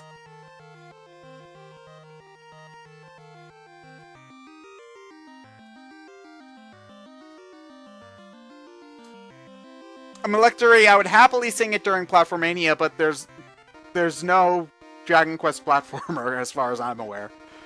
Not really sure. There's an ending, there's a theme with lyrics for the Dragon Quest 2 credits as well. I actually think that one's a little bit better, personally, but... Oh yeah, Dragon Quest 11 is drawing a lot from Dragon Quest 3, and 1 and 2 probably as well. I think I'm gonna like 9 a lot as well, because I think it probably borrows the most heavily from 3 out of the entire series, as far as I can tell. It's like trying to be a new take on 3, particularly with the class system, so yeah. This game is just fantastic. I recommend it to everyone. To be continued in Dragon Warrior 1 and 2. Bum bum bum. Bum bum bum. Bum. The end. Now what? Okay. So I'm so glad you guys stuck through with me for this, because I know I've been playing this for like since October. But I just want to show that what's really cool is that you see the Loto next to our name? That means we can do post-game stuff, which I've never seriously delved into before. So maybe, like, in a while, we might try that out. Like, I might do some of the post-game stuff, and that'll be, like, blind. So that would be fun. But, hold on, let me turn this off. Yeah, that was Dragon Quest 3. It is a fantastic game. One of the best Dragon Quest games, period. Like, honestly, my top 3 is probably 4, then 5, then 3, if I had to pick. So, yeah, Tanuki, it goes, 3 is a prequel to 1, and 2 takes place after 1. So it's kind of like Devil May Cry, actually. And Ryan rotted in jail for the rest of his life. The PS2 version of 5 is kind of wonky psychotic, so I actually recommend going for, the Game Boy Advance version of this game is actually pretty cheap. There's also the SNES version, which is almost identical to the Game Boy Color version. That has a fan translation online. The 4 and 5 on DS are also pretty cheap as well. I would recommend 5DS over 5 PS2, personally, but that's just me. But yeah, this was fantastic. I'm gonna need to find another game to play. For stream, like another stream RPG to play every once in a while. We'll figure that out later, I suppose, though. But in any case, this was a lot of fun. I'm so glad to finally beat that guy. Man, Zoma was such a jerk. Really, like, we only got like 2 or 3 more levels and it became so much easier. So yeah, cool. Maybe Devil Survivor, we'll see. But yeah, but for now, I'm gonna sign off. So I hope you guys had a good time, and I'll see you all later.